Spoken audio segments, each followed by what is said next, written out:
नमस्कार साथियों, मैं राम मजुमदार आपको पढ़े भारत फैमिली में स्वागत करता हूं। आज हम एक नया विषय को लेकर आपके सामने उपस्थित हैं। आज हम जनरल साइंस के एक महत्वपूर्ण विषय को आज हम डिस्कशन करने वाले हैं। तो बीपीएससी शिक्षक नियुक्ति में हम जो साइंस का जो सिलेबस दिया गया है पार्ट 1 में, उसमें हम जनरल साइंस के तौर पे हम क्या क्या पढ़ने वाले हैं। इसमें हम जूलॉजी बॉटनी में जो है वो बायोलॉजी में कवर करने वाले हैं। उसके जितने भी शॉर्ट क्वेश्चंस होंगे, ऑब्जेक्टिव क्वेश्चन होंगे, उसको साइमल्टेनियसली क्या करेंगे, हम उसका कंसेप्ट को भी समझाएंगे और उसका क्वेश्चन को भी समझा देंगे, ताकि क्या होगा कि आप कंसेप्ट का भी डेवलपमेंट हो जाएगा और आपका क्वेश्चन भी बनते जाएगा। तो उसके साथ साथ हम क्या करेंगे, फिजिक्स और केमिस्ट्री का भी क्वेश्चन को सवाल को करते हुए चलेंगे। और आज का जो वीडियो है हमारा, वो स्पेशली फिजिक्स का नहीं है, ये पूरा बायोलॉजी का है, ये पूरा केमिस्ट्री का है, ये पूरा फिजिक्स का है। तो एक साइंस का जितने भी वैज्ञानिक उपकरण हैं, जितने भी इंस्ट्रूमेंट हैं, साइंटिफिक इंस्ट्रूमेंट, उसके बारे में हम डिस्कशन करेंगे और उससे क्या क्या किया जाता है। ऐसा नहीं कि हम थर्मोमीटर से बस टेम्परेचर ही नापेंगे।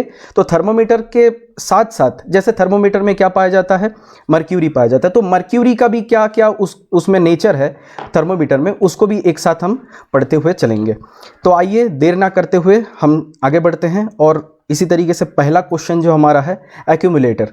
तो आप समझ जाइएगा कि इस नाम से ही समझ जाइए, एक्यूमुलेटर। एक्यूमुलेटर मतलब एक्यूमुलेशन करना। एक्यूमुलेशन करना मतलब होता है कि इकट्ठा करना।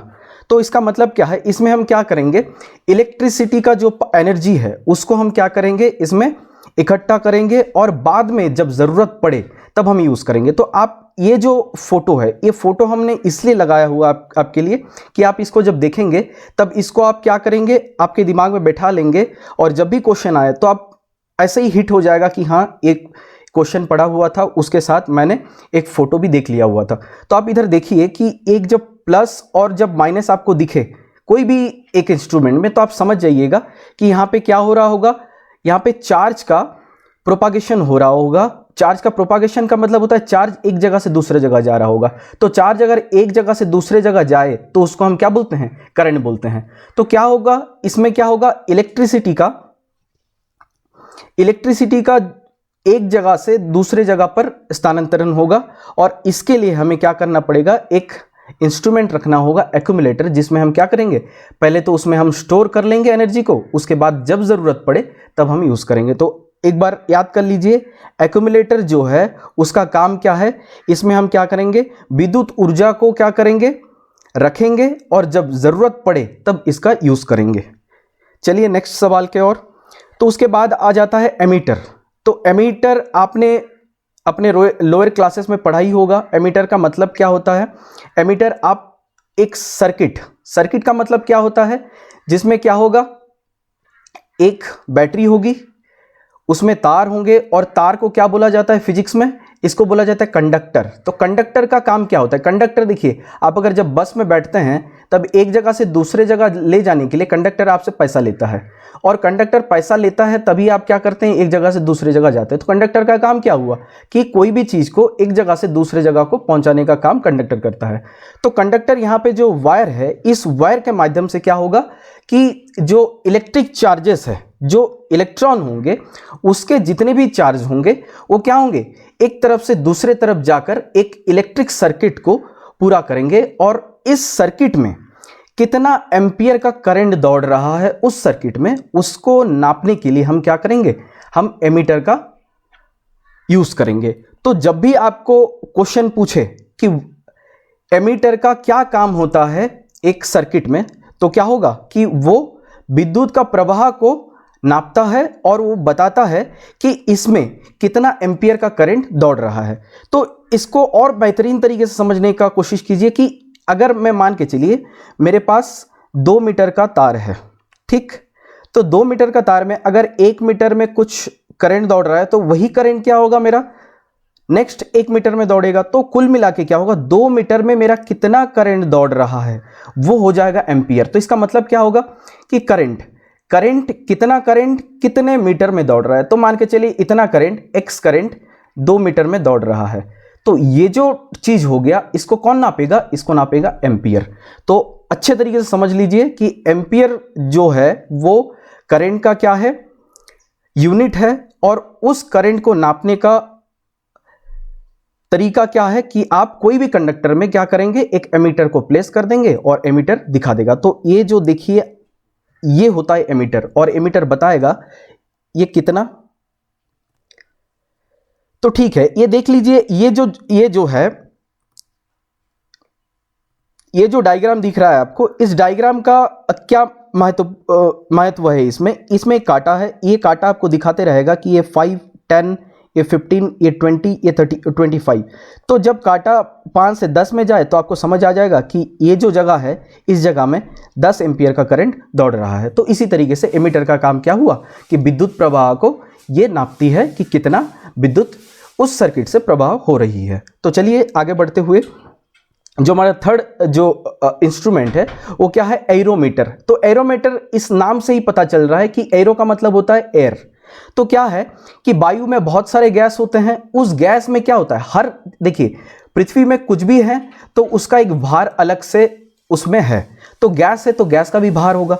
तो हर उस गैस का भार को नापने के लिए हम क्या करते हैं, एरोमीटर का इस्तेमाल करते हैं। तो इसको याद रखने का बहुत अच्छा तरीका क्या है, एरो। तो ए से एयर और ए से एरो। तो एरोमीटर का मतलब क्या हो गया कि वायु का जो भार है उसको नापने के लिए हम इस इंस्ट्रूमेंट का यूज करते हैं। तो हालांकि ये जो इंस्ट्रूमेंट आपको दिख रही है ये डिजिटल एरोमीटर है, और ये जो दिख रहा है आपको ये पुराने जमाने में यूज होने वाला एरोमीटर है। अब आगे चलिए और आगे देखते हैं हम अल्टीमीटर। तो अब बात समझ जाइए, अल्टीमीटर का मतलब क्या होता है। अल्टी मतलब मान के चलिए अल्टीमेट, ठीक है।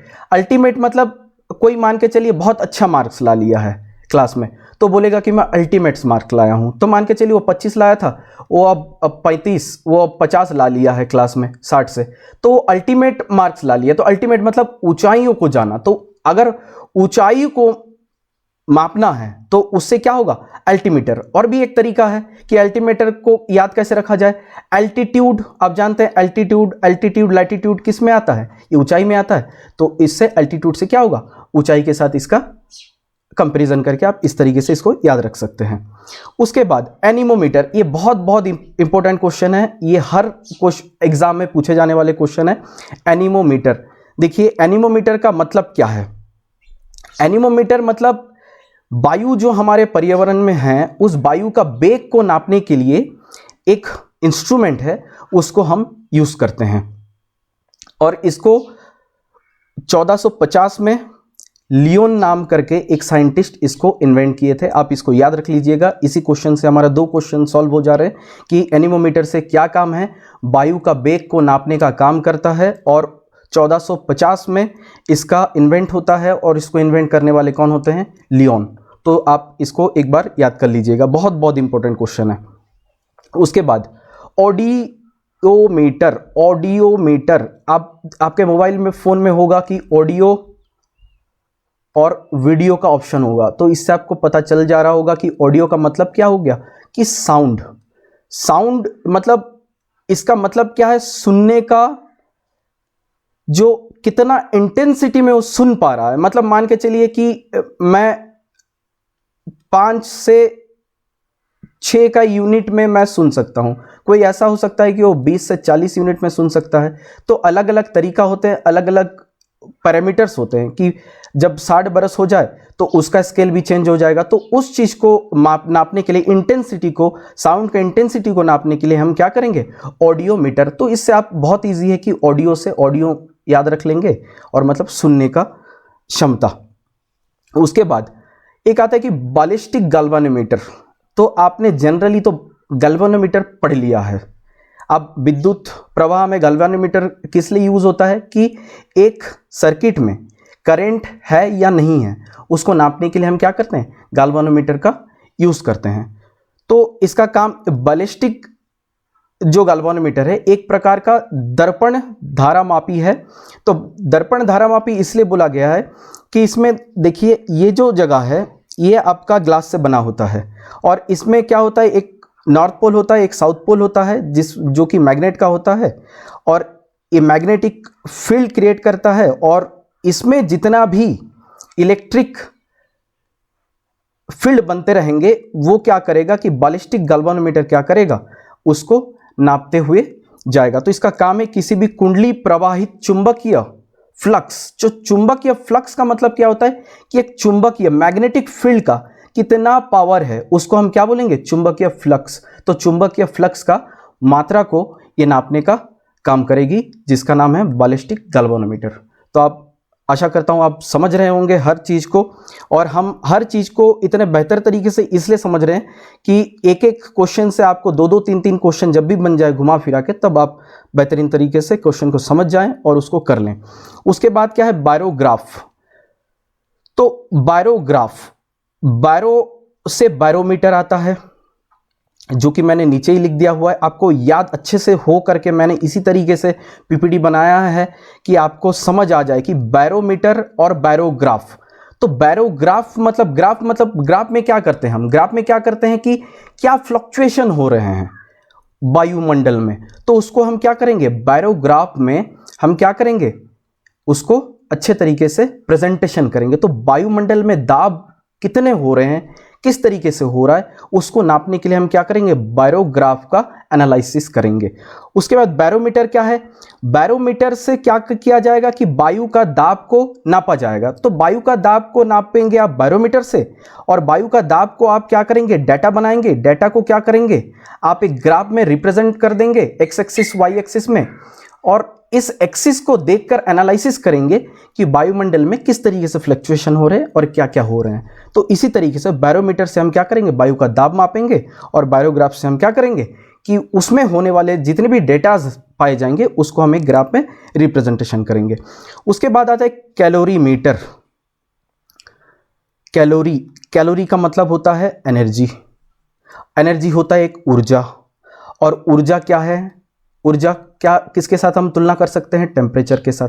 तो ये क्या है कि एक वैज्ञानिक उपकरण है जिसमें हम क्या करेंगे, उष्णता को नापने का कोशिश करेंगे। और उष्णता को कैसे नापेंगे, सिंपल चीज़ है कि हम क्या करेंगे, कोई भी एक कंटेनर में क्या करेंगे, पानी रख दिए, मान के चलिए, है ना, पानी रख दिए और नीचे एक स्पिरिट लैम्प जला दिए। अब स्पिरिट लैम्प का काम क्या होगा कि उस पानी को बॉयल करेगा, उस पानी में कितना बॉयल आया है, कितना टेम्परेचर बढ़ा है, उसको हम क्या करेंगे, एक थर्मोमीटर जैसा ही एक इंस्ट्रूमेंट होगा जिसके सहारे हम क्या कर पाएंगे कि उस बर्तन में जितने भी पानी है उसका टेम्परेचर कितना है, उसको उष्णता कितना है, उसको जानने का हम कोशिश करेंगे। और उसके लिए हमको क्या यूज़ करना पड़ेगा, कैलोरीमीटर का यूज़ करना पड़ेगा।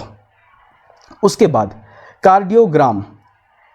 अब जब साइंस पढ़ रहे हैं तो आपको हर एक टर्मिनोलॉजी, हर एक शब्द के ऊपर आपको बहुत ध्यान देना होगा। कार्डियो मतलब एक बायोलॉजिकल टर्म है, कार्डियो का मतलब होता है हार्ट। याद रखिएगा, कार्डियो का मतलब होता है हार्ट। और हम जब बायोलॉजी पढ़ेंगे तब इसका हम पढ़ेंगे, फिर भी मैं अभी बता दे रहा हूँ कि कार्डियो, हार्ट का जो भी स्टडी होता है बायोलॉजी में उसको हम क्या बोलते हैं, कार्डियोलॉजी मतलब हार्ट के विषय में पढ़े जाने वाले जितने भी विषय हों उनको हम बोलेंगे कार्डियोलॉजी। अब देखेंगे डॉक्टर जो बनते हैं वो अगर हार्ट में स्पेशलिस्ट किए होंगे तो उनको बोला जाएगा कार्डियोलॉजिस्ट। क्या बोला जाएगा, कार्डियोलॉजिस्ट। तो ये कार्डियोग्राम का मतलब क्या है, ये आपको ये चीज़ देखकर समझ आ ही जा रहा होगा कि इसका मतलब क्या है। इसका मतलब ये है कि ये जो हार्ट है इसमें कितना बीटिंग जो है, हार्ट बीट जो है वो किस रेट में हो रहा है, कितना फ्लक्चुएशन उसमें हो रहा है, उसका एक ग्राफ बनेगा। आप देखेंगे जब भी आप मेडिकल गए होंगे, बहुत ज़्यादा अगर पेशेंट अगर सीरियस है तो डॉक्टर तुरंत बोल देगा कि ईसीजी टेस्ट करो। तो ईसीजी का मतलब क्या होता है, तो ईसीजी का मतलब होता है इलेक्ट्रॉनिक कार्डियोग्राम। इलेक्ट्रॉनिक कार्डियोग्राम एक स्टडी है जिसमें क्या होगा, एक इसी तरीके से ग्राफ का एक पेपर निकल के आएगा और इसको क्या करेगा डॉक्टर, इसको रीड करेगा और समझने का कोशिश करेगा कि इसके हर मिनट में, तो इसमें बहुत सारा अलग अलग चीज़ें, डायस्टोलिक होता है, प्रेशर होता है, दो प्रकार का प्रेशर, हाई प्रेशर होगा, लो प्रेशर होगा। तो इसमें अलग अलग चीज़ें हैं। जब हम बायोलॉजी पढ़ेंगे इसको और बेहतरीन तरीके से हम समझेंगे कि कार्डियोग्राम का क्या काम है और इसको किस तरीके से पढ़ा जाता है। हालांकि ये बहुत हायर क्लास का पढ़ाई है कि ईसीजी को कैसे पढ़ा जाएगा, पर हमारा अभी का काम जो है, हमारा एग्ज़ाम ओरिएंटेड जो है कि कार्डियोग्राम से हम क्या करेंगे, कार्डियोग्राम से हम क्या करेंगे कि हार्ट रेट का जो इम्पल्स है, इसको बोला जाता है इम्पल्स, आप याद रखिएगा, इम्पल्स, इलेक्ट्रिकल सिग्नल्स बोला जाता है इसको। और इस सिग्नल को क्या किया जाएगा, ग्राफ में लिया जाएगा और उस ग्राफ को रीड किया जाएगा, तो इसको बोला जाता है कार्डियोग्राम। उसके बाद कार्बोरेटर। कार्बोरेटर तो आपको पता ही होगा कि गाड़ी में जब कोई अगर मान के चलिए पानी वानी घुस गया है तो बोलते हैं कि बहुत खर्चा आएगा, इसके कार्बोरेटर में क्या घुस गया, पानी घुस गया। कब कार्बोरेटर में पानी घुस गया, पानी घुसेगा तो क्या होगा, पानी घुसता है तो क्यों खराब होता है। तो समझिए बात को, क्या होता है, इसमें एक उपकरण है, ये होगा आपके 4 व्हीलर में लगा हुआ रहता है। अब इसमें क्या होगा कि आपका इंजन का काम है, आप तो इंजन में क्या डालते हैं, पेट्रोल डालते हैं, और पेट्रोल से क्या होगा, वो गाड़ी चलेगा। अब गाड़ी चलेगा तो आप देखिएगा सामने क्या होता है, एसी का जो वेंटिलेशन के लिए सामने क्या होता है, एक जाली होता है गाड़ी का सामने ही, और उस जाली के अंदर क्या होता है, कार्बोरेटर होता है। तो सीधा हवा जो है उसके अंदर घुस जाती है। हवा अगर अंदर घुस जाएगी तो क्या होगा, डिस्टर्बेंस क्रिएट होगा मशीन में। अब इस कार्बोरेटर में ऐसा टेक्नोलॉजी है कि ये जितने भी वायु हैं ये अंदर घुसेगी और अंदर रहने वाले ईंधन जो पेट्रोल आप डाले होंगे उसके साथ रिएक्शन करके इसको क्या कर देगा, स्टेबलाइज कर देगा, जिसके कारण आपका गाड़ी स्मूथली रन कर पाएगा। और ये होता है कार्बोरेटर का कमाल। तो अगर आपको पूछ ले कि कार्बोरेटर का काम क्या होता है, तो आप क्या लिखेंगे कि दहन का जो पेट्रोल जो है इसके साथ हवा मिल जाती है और एक मिश्रण बनता है, उस मिश्रण से क्या होता है, गाड़ी बेहतरीन तरीके से चलती है। उसके बाद क्रोनोमीटर। क्रोनोमीटर का काम क्या होता है, देखिए क्रोनो मतलब होता है समय। आप जानते हैं क्रोनोलॉजी बोला जाता है कि करंट अफेयर्स पढ़ो तो एक क्रोनोलॉजी फॉलो करो। क्रोनोलॉजी का मतलब क्या होता है कि समय अनुसार, समय के साथ, टाइम टू टाइम। तो क्रोनोमीटर से क्या किया जाता है, जलयानों मतलब ये हो गया, शिप हो गया, बोट हो गया, इसमें लगाया जाता है। और इसमें लगाए जाने के उपरांत इसका और भी एक यूज है कि क्रोनोमीटर से हम क्या करेंगे कि एक शिप, आज मान के चलिए एक्स टाइम पे ए पोजीशन में एक बोट है, वो क्या करेगा, वाई टाइम में बी पोजीशन में बोट आ जाएगा। तो उसके अंदर का जो डिस्टेंस भी है वो भी हम क्या कर सकते हैं, इससे एनालाइज कर सकते हैं क्रोनोमीटर से कि कितना दूरी हम तय किए हैं, ये ज्ञात करते हुए कि हम कितना समय में कहाँ से कहाँ पहुँच गए हैं। ये क्या करेगा, क्रोनोमीटर काम करेगा। तो हर शिप में, हर बोट में क्रोनोमीटर का काम है। अगर मान के चलिए क्रोनोमीटर अगर, और सबसे महत्वपूर्ण चीज़ है सबमरीन में, अब मैं आगे चलकर बात करूंगा कि सबमरीन होता है क्या होता है और सबमराइज क्या होता है, इसमें हम बात करेंगे आगे के बहुत सारे क्वेश्चन हैं। आगे देखते जाइए, लाइक करते जाइए, और पढ़े भारत को आप जितना सपोर्ट करेंगे उतने एनर्जी के साथ आपके पास हम आएंगे और बेहतरीन से बेहतरीन प्रोडक्ट आपको देंगे। उसके साथ हम क्वालिटी एजुकेशन के ऊपर काम कर रहे हैं और बहुत जल्दी हमारे टीम और भी सब्जेक्ट में काम कर रही है। और तुरंत जब टाइम मिलेगा, जब हमें लगेगा कि हमारा काम हो गया है और आपको दे पाएंगे, तब हम आएंगे और आपको देते जाएंगे। जैसे कि हमारे जो सर हैं सुधांशु सर, वो आपको क्या दे रहे हैं, हिस्ट्री जियोग्राफी वो कवर करवा रहे हैं, तो बेहतरीन तरीके से करवाएंगे। मैं आपका जनरल साइंस कवर करूंगा पूरा, जब तक आपका सिलेक्शन नहीं हो रहा तब तक आपके साथ रहेंगे हम, और देखते हैं कि कैसे नहीं होता है आपका सिलेक्शन। तो चलिए, क्रोनोमीटर का काम क्या है, ये जल यानों में क्या करता है, ये समय नापता है और कितना दूरी कहाँ से कहाँ गया है उसको नापने का काम करता है। उसके बाद सिनेमाटोग्राफ का मतलब होता है सिनेमाटोग्राफ से आप सिनेमा याद रख लीजिए। तो इससे क्या होता है, प्रोजेक्शन की छोटे छोटे, देखिए क्या होता था पहले, क्या होता था कि एक बड़ा फिल्म नहीं बन पाता था। मान के चलिए एक फिल्म में ए पार्ट है, बी पार्ट है, सी पार्ट है, तो ये पूरे को अगर मिलाऊंगा मैं तो ABC फिल्म बनेगा।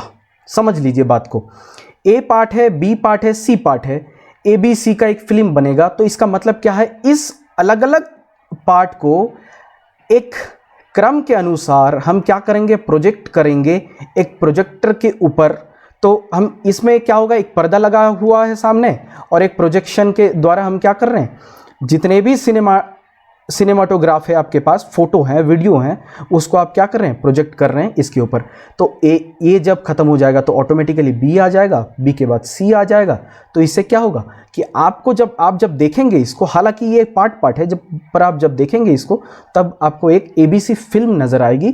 तो इसको इन्वेंट करने वाले कौन है, देख लीजिए आप, एक 1895 में पेरिस में इसको इन्वेंट किया जाता है। और लुमेरी ब्रदर्स इसको इन्वेंट करते हैं 1895 पेरिस में। याद रखिए 1895 पेरिस में लुमेरी ब्रदर्स को क्या है, सिनेमेटोग्राफ। इसका काम क्या है कि अलग अलग छोटे छोटे हिस्से को एक साथ में प्रोजेक्शन करना एक पर्दे में, उसको हम क्या बोलते हैं, सिनेमेटोग्राफ, एक इंस्ट्रूमेंट जो सहायता करता है। उसके बाद कॉम्पास बॉक्स। कॉम्पास आपको ये आपके सबके मोबाइल में ये दिखता होगा। आप आज ही आप सर्च कीजिएगा आपके मोबाइल में कॉम्पास, और कॉम्पास को आप देखिएगा कि कॉम्पास उसमें एक होगा कि north pole, south pole and east and west. आप ये सोच रहे होंगे कि मैं नॉर्थ पोल बोला, साउथ पोल बोला और ईस्ट बोला और वेस्ट बोला, मैं वेस्ट पोल और ईस्ट पोल क्यों नहीं बोला। तो इसका रीज़न है कि जो मैग्नेट होता है इसमें दो ही पोल होते हैं, और एक पोल होता है नॉर्थ पोल, एक होता है साउथ पोल। और क्या होता है कि ये जो इसका जो कंस्ट्रक्शन है ये किस में बिल्ट है, ये चुंबक में बिल्ट है, चुंबक के प्रिंसिपल में बिल्ट है, जिसको हम क्या बोलते हैं, मैग्नेटिज्म। तो मैग्नेटिज्म का एक प्रोडक्ट हम बोल सकते हैं कॉम्पास बॉक्स। इसका काम क्या है, ये दिशा दिखाएगा आपको। आप कभी भी अगर भटक जा रहे हैं, आप फिल्मों में देखे होंगे कि जब भी कोई भटक जाता है, और ये सब बहुत इस्तेमाल होता है जो क्या करते हैं, हाइकिंग करते हैं, जो ट्रैकिंग करते हैं, उनके लिए बहुत ज़रूरी होता है कि घने जंगल में अगर खो गए तो इसके सहारे वो क्या करेंगे, नॉर्थ साउथ को वो पहचानेंगे और आगे बढ़ते चलेंगे। तो कॉम्पास बॉक्स से हम क्या करेंगे, नॉर्थ साउथ ईस्ट वेस्ट को हम दिशा दिखाएगा इससे, कॉम्पास बॉक्स से। तो हम आगे बढ़ते हैं इसके साथ। इसके बाद आता है साइक्लोट्रॉन। इसके बाद आता है cyclotron, very very important cyclotron. इसमें बच्चे फंस जाते हैं और गलत कर देते हैं। साइक्लो सोचते हैं कि साइक्लोन है। तो अब ओबियस बात है कि जो एग्जामिनर है वो एग्जाम जब ले रहा होगा तो ऑप्शन भी ऐसा डाला होगा कि साइक्लोन, मतलब वो लिख देगा कि साइक्लोन का तीव्रता नापने के लिए होता है, पर ये गलत होगा। साइक्लो ये मत सोचिएगा कि साइक्लोन के साथ रिलेटेड है। साइक्लोट्रॉन का क्या काम होता है कि मान के चलिए आपके पास एक मैटर है, उस मैटर से आप छोटा से एक पार्टिकल ले लिए, छोटा से एक अणु ले लिए, उसके अंदर क्या होगा, बहुत सारे इलेक्ट्रॉन होंगे। अब उस इलेक्ट्रॉन क्या होंगे, देखिए एक एटम के अंदर क्या होगा, इलेक्ट्रॉन होगा, प्रोटॉन होगा, न्यूट्रॉन होगा। अब इसमें क्या होगा, इलेक्ट्रॉन, अब एक मान के चलिए, जैसे कि अब बेहतरीन तरीके से मैं आपको और अच्छे तरीके से बता देता हूं। अब मान के चलिए कार्बन C12, ठीक। अब इसका क्रमांक कितना है, 12। तो इसमें टोटल कितने रहेंगे, 12 इलेक्ट्रॉन रहेंगे, ठीक। इतना समझ में आ गया आपको। अब ये 12 इलेक्ट्रॉन के अंदर, ये 12 इलेक्ट्रॉन क्या होंगे, आपको पता है कि ऑर्बिट होते हैं। अब ऑर्बिट में क्या होंगे, इलेक्ट्रॉन घूमेंगे। अब इस घूमते हुए इलेक्ट्रॉन को एक्सीलरेट करके उस पार्टिकल से निकाल फेंकने का काम कौन करता है, साइक्लोट्रॉन। अच्छे तरीके से याद कर लीजिए कि साइक्लोट्रॉन एक पार्टिकल में एक्सीलरेट पैदा करता है, एक्सीलरेशन पैदा करता है। उस एक्सीलरेट को कौन गेन करता है, इलेक्ट्रॉन गेन करता है, प्रोटॉन गेन करता है। और वो क्या करता है, एक एक्सीलरेट हो जाएगा तो स्पीड बढ़ जाएगा उसका। वो तो कुछ स्पीड में क्या कर रहा होगा, घूम रहा होगा ऑर्बिट में, और थोड़ा स्पीड के साथ वो क्या करेगा, उस पार्टिकल से उसको निकाल फेंकेगा। तो इसका बहुत एप्लीकेशन है फिजिक्स में, जो कि हायर क्लासेस का, जो कि हमारा काम नहीं है, तो हम नहीं पढ़ेंगे कि इससे निकाल के क्या होगा। सर आप बोल रहे हैं कि सर इससे निकाला जाएगा, तो निकाल के होगा क्या, तो ये हमारा मैटर ऑफ डिस्कशन है नहीं अभी फिलहाल।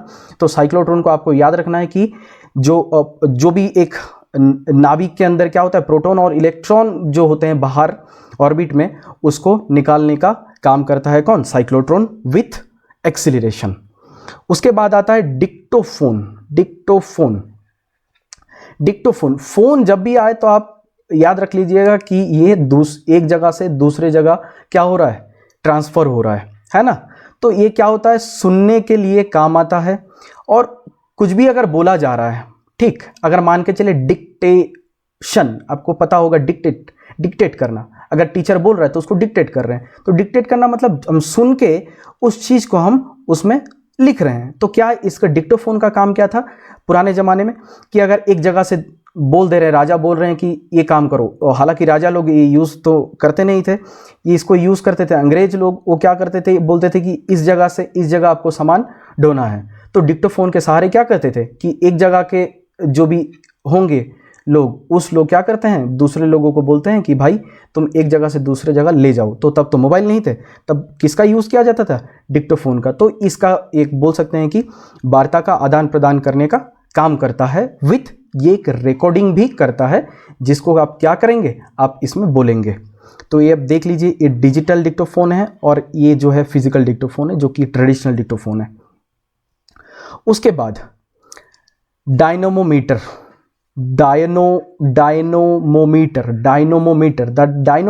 आप डायनामो, आप सब देखे होंगे डायनामो को, डायनामो एक मैजिशियन है। तो इससे काम क्या होता है, तो इसमें क्या होता है कि इंजन द्वारा उत्पन्न की गई शक्ति को मापने का काम करता है। तो कोई भी एक इंजन ले लीजिए आप, उस इंजन में कितना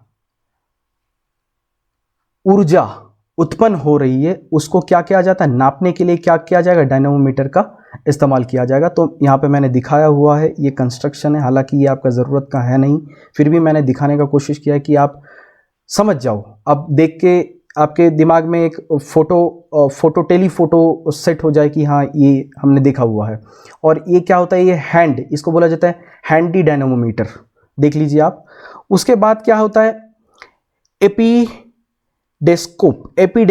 एपीडेस्कोप का काम क्या होता है, ये भी एक प्रोजेक्शन। तो प्रोजेक्शन जब भी आए, इस आप ले जाइए उसके पास, जब हम पढ़ रहे थे प्रोजेक्शन, तो प्रोजेक्शन आपका काम क्या है, आप कमेंट में लिखते जाइए।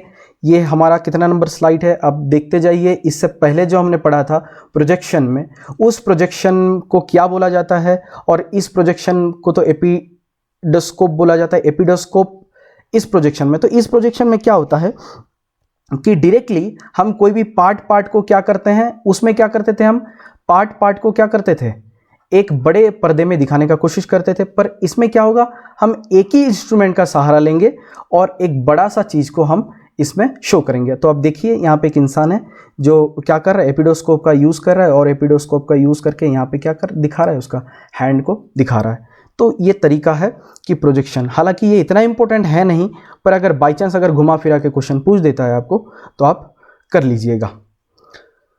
उसके बाद आता है गैल्वेनोमीटर।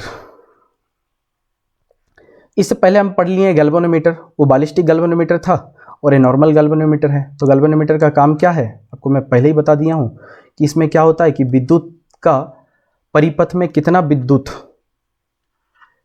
ट्रांसफर हो रही है एक जगह से। विद्युत ट्रांसफर मतलब इलेक्ट्रॉन का चार्ज क्यू, इलेक्ट्रॉन का चार्ज, कितना चार्ज एक सर्किट में कितना चार्ज फ्लो कर रहा है, उसको हम क्या करेंगे, इसके जरिए देखेंगे कि इसमें चार्ज फ्लो हो रहा है नहीं हो रहा है। अगर चार्ज फ्लो होगा तो गैल्वेनोमीटर क्या करेगा, डिफ्लेक्ट करेगा मतलब मान के चलिए ये काटा है, तो अगर इसमें अगर करंट जा रही है तो ये क्या होगा, डिफ्लेक्ट होके ये इस तरफ आ जाएगी।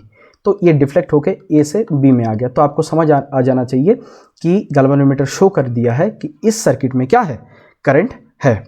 उसके बाद क्या है, फेडोमीटर। तो फेडोमीटर या फैदोमीटर जो भी बोल सकते हैं आप, फेडोमीटर मतलब जो भी आप सोच सकते हैं, बोल सकते हैं। हिंदी में आप इसको फैदोमीटर बोल सकते हैं, इंग्लिश में आप फेडोमीटर बोल सकते हैं। तो यंत्र क्या करती है, समुद्र की गहराई नापने का काम आता है। तो इससे मैं और एक क्वेश्चन आपको समझा देता हूं, सोनिक क्या है, सोनार, सोनिक से आया सोनार एक इंस्ट्रूमेंट है, सोनिक एक नेचर है सोनार का। इससे क्या किया जाता है, जितने भी इंपल्स हैं, तरंग बोल सकते हैं आप, जो तरंग है एक जगह से दूसरे जगह जब जाती है, तब सोनार क्या करता है, डिक्टेट कर लेता है कि एक तरंग उसके तरफ आ रही है। तो इसका एक बेहतरीन क्वेश्चन बनता है, बहुत इंपॉर्टेंट क्वेश्चन है कि वेल शार्क वो जब बड़े बड़े शिप की तरफ जाती है तब शिप को पता कैसे चल जाता है कि कोई वेल या शार्क उसके तरफ आ रही है। इसका मतलब क्या है कि जो बोट या शिप है उसमें सोनिक या फैदोमीटर का अलग वर्जन होता है, स्पेशलाइज्ड वर्जन होता है सोनिक उसमें इंस्टॉल करके। तो उसमें जब लगाया जाता है तो क्या करता है, जो कैप्टन होता है वो समझ जाता है कि कोई भी एक बड़ा वेल उसके तरफ आ रही है। तो इसका मतलब क्या है कि जो वेल है वो एक वेव निकालती है, जिस वेव को सोनिक वेव बोला जाता है। वो क्या करता है, सोनार क्या करता है, उसको डिक्टेट कर लेता है और उसको पता चल जाता है। तो हालांकि इस क्वेश्चन का ये जो फैडोमीटर अगर पूछ ले आपको, तो फैडोमीटर का काम क्या होता है कि गहराई नापने का काम करता है। और इसको अगर घुमा फिरा के आपको क्वेश्चन पूछ दे सोनार और सोनिक का, तो आप वेल और शार्क को याद रख लीजिएगा। उसके बाद आगे बढ़ेंगे।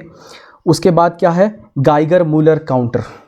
इसको अच्छे से याद रख लीजिएगा, Geiger Muller counter. Geiger Muller counter का काम क्या होता है, ये एक उपकरण है। सहायता किस लिए करती है कि रेडियो एक्टिव स्रोत, आप समझिए कि रेडियो एक्टिव स्रोत का मतलब क्या होता है। रेडियो एक्टिव स्रोत मतलब रेडियो एक्टिव रेडिएशन। ये क्या है, एक रेडिएशन है। रेडिएशन मतलब क्या है, जैसे कि मान के चलिए, अब पहली बात तो है कि रेडिएशन क्यों निकलेंगे। तो ऐसे कुछ पदार्थ हैं पृथ्वी में जिसमें क्या होता है, हम सबको पता है कि एक पदार्थ में उसके अंदर होता क्या है, एक नाभिक होता है जिसको हम बोलते हैं न्यूक्लियस। ठीक, न्यूक्लियस के अंदर क्या होता है, प्रोटॉन होगा और क्या होगा, न्यूट्रॉन होगा। अब इस दोनों को मिला के क्या बोलते हैं, हम न्यूक्लियस बोलते हैं। अब मान के चलिए कभी कभी ऐसा होता है कि उस न्यूक्लियस अनस्टेबल हो जाता है। अनस्टेबल मतलब जैसे कि आप मान के चलिए भूखे हैं, आपको खाना चाहिए, तो आप तड़प रहे हैं, तो आप अनस्टेबल हो गए। आप कूद रहे हैं, आप चिल्ला रहे हैं, तो आप अनस्टेबल हो गए। आप चुपचाप बैठे थे, अचानक चिल्लाने लगे। तो ऐसे ही हर ऐसे बहुत सारे एलिमेंट्स हैं जो पाए जाते हैं पृथ्वी में, अर्थ में पाए जाते हैं एलिमेंट, उसके अंदर का जो न्यूक्लियस है वो अनस्टेबल हो जाते हैं। क्या होते हैं, अनस्टेबल हो जाते हैं। तो क्या करता है, वो क्या करता है कि रेडिएशन निकालता है अपने अंदर से। उस रेडिएशन को नापने का एक इंस्ट्रूमेंट है जिसको हम बोलते हैं गाइगर मूलर काउंटर। आप अच्छे तरीके से इसको याद कर लीजिए क्योंकि वेरी वेरी इंपॉर्टेंट है। ये क्या करता है, अगर इंग्लिश वाले वीडियो देख रहे हैं, मैं तो बाइलिंगुअल में बता रहा हूं, और इंग्लिश वाले अगर नोट करना चाहते हैं तो आप नोट कर लीजिए कि dictate the measuring ionizing radiation. Ionized radiation, किसी भी एलिमेंट का आयोनाइजिंग रेडिएशन को नापने का काम करती है गाइगर मूलर काउंटर, याद रख लीजिएगा। उसके बाद ग्रेविमीटर। तो ग्रेविमीटर का देखिए, एक आपको हिंदी में थोड़ा ऐसा हो सकता है कभी कभी क्वेश्चन, आप दोनों में ही देख लीजिएगा ग्रेविमीटर। तो ग्रेविमीटर मतलब आपको ऐसा लग रहा होगा कि ग्रेविटी, तो ग्रेविटी नहीं है यहाँ पे। ये क्या है कि पानी की सतह पर तेल की उपस्थिति ज्ञात की जाती है, किससे, ग्रेविमीटर से। अगर मान के चलिए जैसे कि सर्वे होता है, बहुत सारे जगह में सर्वे आजकल चल रहे हैं कि इसके खेत में तेल मिल गया है, इसको पैसा मिलने वाला है। तो वो कैसे मिलता है, कैसे पता चलता है, तो इंजीनियर जो साइंटिस्ट होते हैं वो क्या करते हैं, ग्रेविमीटर का काम यूज़ करते हैं और उस जगह, उस जियोग्राफिकल लोकेशन में अगर उसके सतह पर तेल अगर है तो इसको डिक्टेट कर लेगी। तो सतह पर तेल अगर है, उसको डिक्टेट करने वाला यंत्र, उसे क्या कहा जाता है, उसको ग्रेविमीटर कहा जाता है, याद रख लीजिएगा। और हर चीज़ को मैं जो बता रहा हूँ आपको, ये नोट करते जाइए। जो मैं एक्स्ट्रा बताते जा रहा हूँ उसको भी आप नोट करते जाइए, ताकि आप जब इसको रिवीजन करेंगे तब आपको एक अच्छा सा एक नोट मिल जाए जिससे आप बेहतर तरीके से रिवीजन कर पाएंगे। हालांकि हम इसका रैपिड रिवीजन भी करवाएंगे बाद में। इसका मैं आपको शॉर्टकट तरीका भी बता दूंगा कि एक के बाद एक को कैसे याद रखा जाएगा। हालांकि मैं बताते जा रहा हूँ, जैसे कि आपको मैं बता दिया कि ऑडीमीटर, ऑडियो मतलब सुनने का, है ना। तो इसी तरीके से मैं बताते जाऊँगा आपको। उसके बाद क्या है, गायरो। देखिए हिंदी में ये गायरो है, पर इसको हम इंग्लिश में क्या बोलते हैं, जाइरोस्कोप। देखिए जाइरोस्कोप का मतलब क्या होता है, आप सबके पास मोबाइल होगा, मोबाइल में आज सर्च कीजिएगा जाइरोस्कोप, जाइरोस्कोप का मतलब ये होता है कि कोई भी एक डिवाइस में जाइरोस्कोप का डालने का ये रीज़न होता है, जब वो डिवाइस क्या करे, मोशन करे, वो डिवाइस मोशन करे तो उस वस्तु का, उस डिवाइस का गति को ज्ञात किया जा पाए। मतलब मान के चलिए जैसे कि मेरा मोबाइल है, जैसे कि मैं मेरा मोबाइल को पॉकेट में रख दिया हूं और मैं गति कर रहा हूं, पर मेरा मोबाइल कैसे गति कर रहा है उसको जानने के लिए किसको डिटेक्ट करना पड़ेगा, जाइरोस्कोप को डिटेक्ट करना पड़ेगा। और इसका बहुत ज़्यादा जो यूज़ होता है वो एआई में यूज़ होता है, आर्टिफिशियल इंटेलिजेंस जिसको बोलते हैं। और इसको क्या किया जाता है, गेम, मोबाइल में गेम खेलने के लिए ज़्यादातर जाइरोस्कोप का यूज़ किया जाता है। तो ये क्या है, एक मैकेनिज्म है जो क्या करता है, principle of conservation of angular momentum. ठीक है, इसमें जो इंग्लिश वाले हैं वो देख लीजिए कि principle of conservation of angular momentum के ऊपर ये प्रिंसिपल, हालांकि ये बहुत टफ क्वेश्चन हो जाएगा अगर बन जाती है, पर फिर भी अगर बाई चांस अगर पूछ ले कि जाइरोस्कोप किस प्रिंसिपल पे काम करती है तो क्या होगा, कंजर्वेशन ऑफ एंगुलर मोमेंटम के ऊपर काम करती है। तो एक क्वेश्चन से हम 3 क्वेश्चन कर लिए कि जाइरोस्कोप मोबाइल में पाए जाते हैं। ठीक, दूसरा क्वेश्चन, जाइरोस्कोप का काम क्या होता है, जाइरोस्कोप क्या करती है कि ये वस्तु को गति को ज्ञात करती है, जो गतिशील वस्तु है उसका गति ये ज्ञात मतलब पता लगाता है। और ये कौन से प्रिंसिपल पे बेस है, तो कंजर्वेशन ऑफ एंगुलर मोमेंटम। तो 3 क्वेश्चन हम एक पॉइंट से बना लिए हैं। इसी तरीके से हम जितने भी क्वेश्चन आज के होंगे तो उसमें से अगर मान के चले 40 क्वेश्चन हम कर रहे हैं तो आखिर में आप जब नोट्स देखेंगे तो 40 × 3 आपके पास ऑलमोस्ट 120 से 150 सवाल का आंसर होगा, जिसको आप आराम से क्या कर सकते हैं, इसको रिवाइज कर सकते हैं। उसके बाद हाइड्रोमीटर, हाइड्रोमीटर देखिए, हाइड्रोमीटर को कैसे याद रखा जाएगा, हाइड्रो मतलब पानी, हाइड्रो मतलब पानी और मीटर, तो इसका मतलब क्या है कि कोई भी द्रव्यमान का कोई भी एक करने वाला चीज है। तो हम देखते हैं कि क्या करता है, ये क्या करता है कि ये घनत्व ज्ञात करता है। घनत्व मतलब डेंसिटी, जो इंग्लिश वाले हैं वो समझ लीजिएगा, डेंसिटी, घनत्व का मतलब होता है डेंसिटी। डेंसिटी का मतलब क्या होता है कि कितना मास है कितना वॉल्यूम में।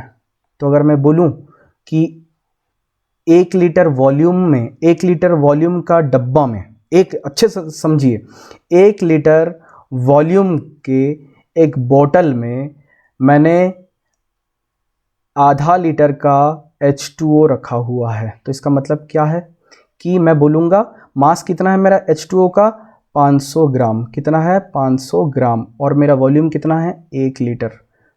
तो मैं क्या बोलूँगा इसका घनत्व कि 500 ग्राम पर 1 लीटर, ये मेरा क्या हो जाएगा, डेंसिटी। तो इस डेंसिटी को, कोई भी एक लिक्विड का डेंसिटी को नापने के लिए क्या यूज़ किया जाता है, हाइड्रोमीटर। ध्यान रखिए, हाइड्रोमीटर क्या करता है, कोई भी लिक्विड में कितना डेंसिटी है उसका ज्ञात करता है। तो डेंसिटी, इसका यूज़ क्यों है, अब देखिए क्यों है इसका यूज़। मान के चलिए हम एक मिश्रण बना रहे हैं, तो हम एक गिलास में पानी ले लिए, इसमें क्या किए, चीनी डाल दिए। तो मान के चलिए हमें क्या करना था, 500 ग्राम चीनी ही डालना था।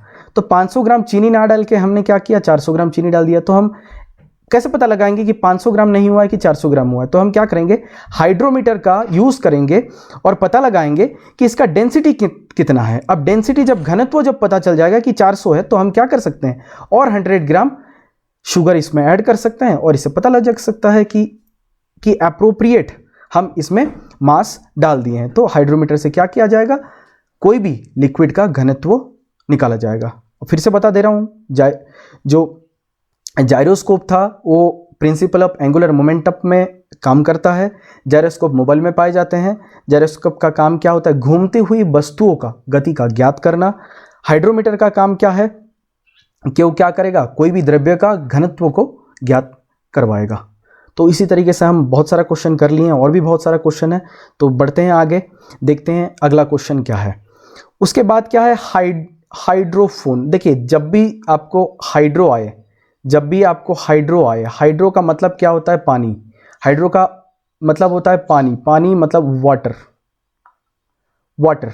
देखिए, तो मैं थोड़ी देर पहले ही आपको बताया था कि ये क्या है, शार्क है, वेल है, ये क्या है, इंस्ट्रूमेंट है जिसको बोला जाता है हाइड्रोफोन। अब हाइड्रोफोन का काम क्या करेगा, ये क्या करेगा, ध्वनि देखिए, ध्वनि तरंग, ध्वनि व तरंग। ध्वनि मतलब क्या होता है, ध्वनि जो है वो एक एक्चुअली एक तरंग होता है।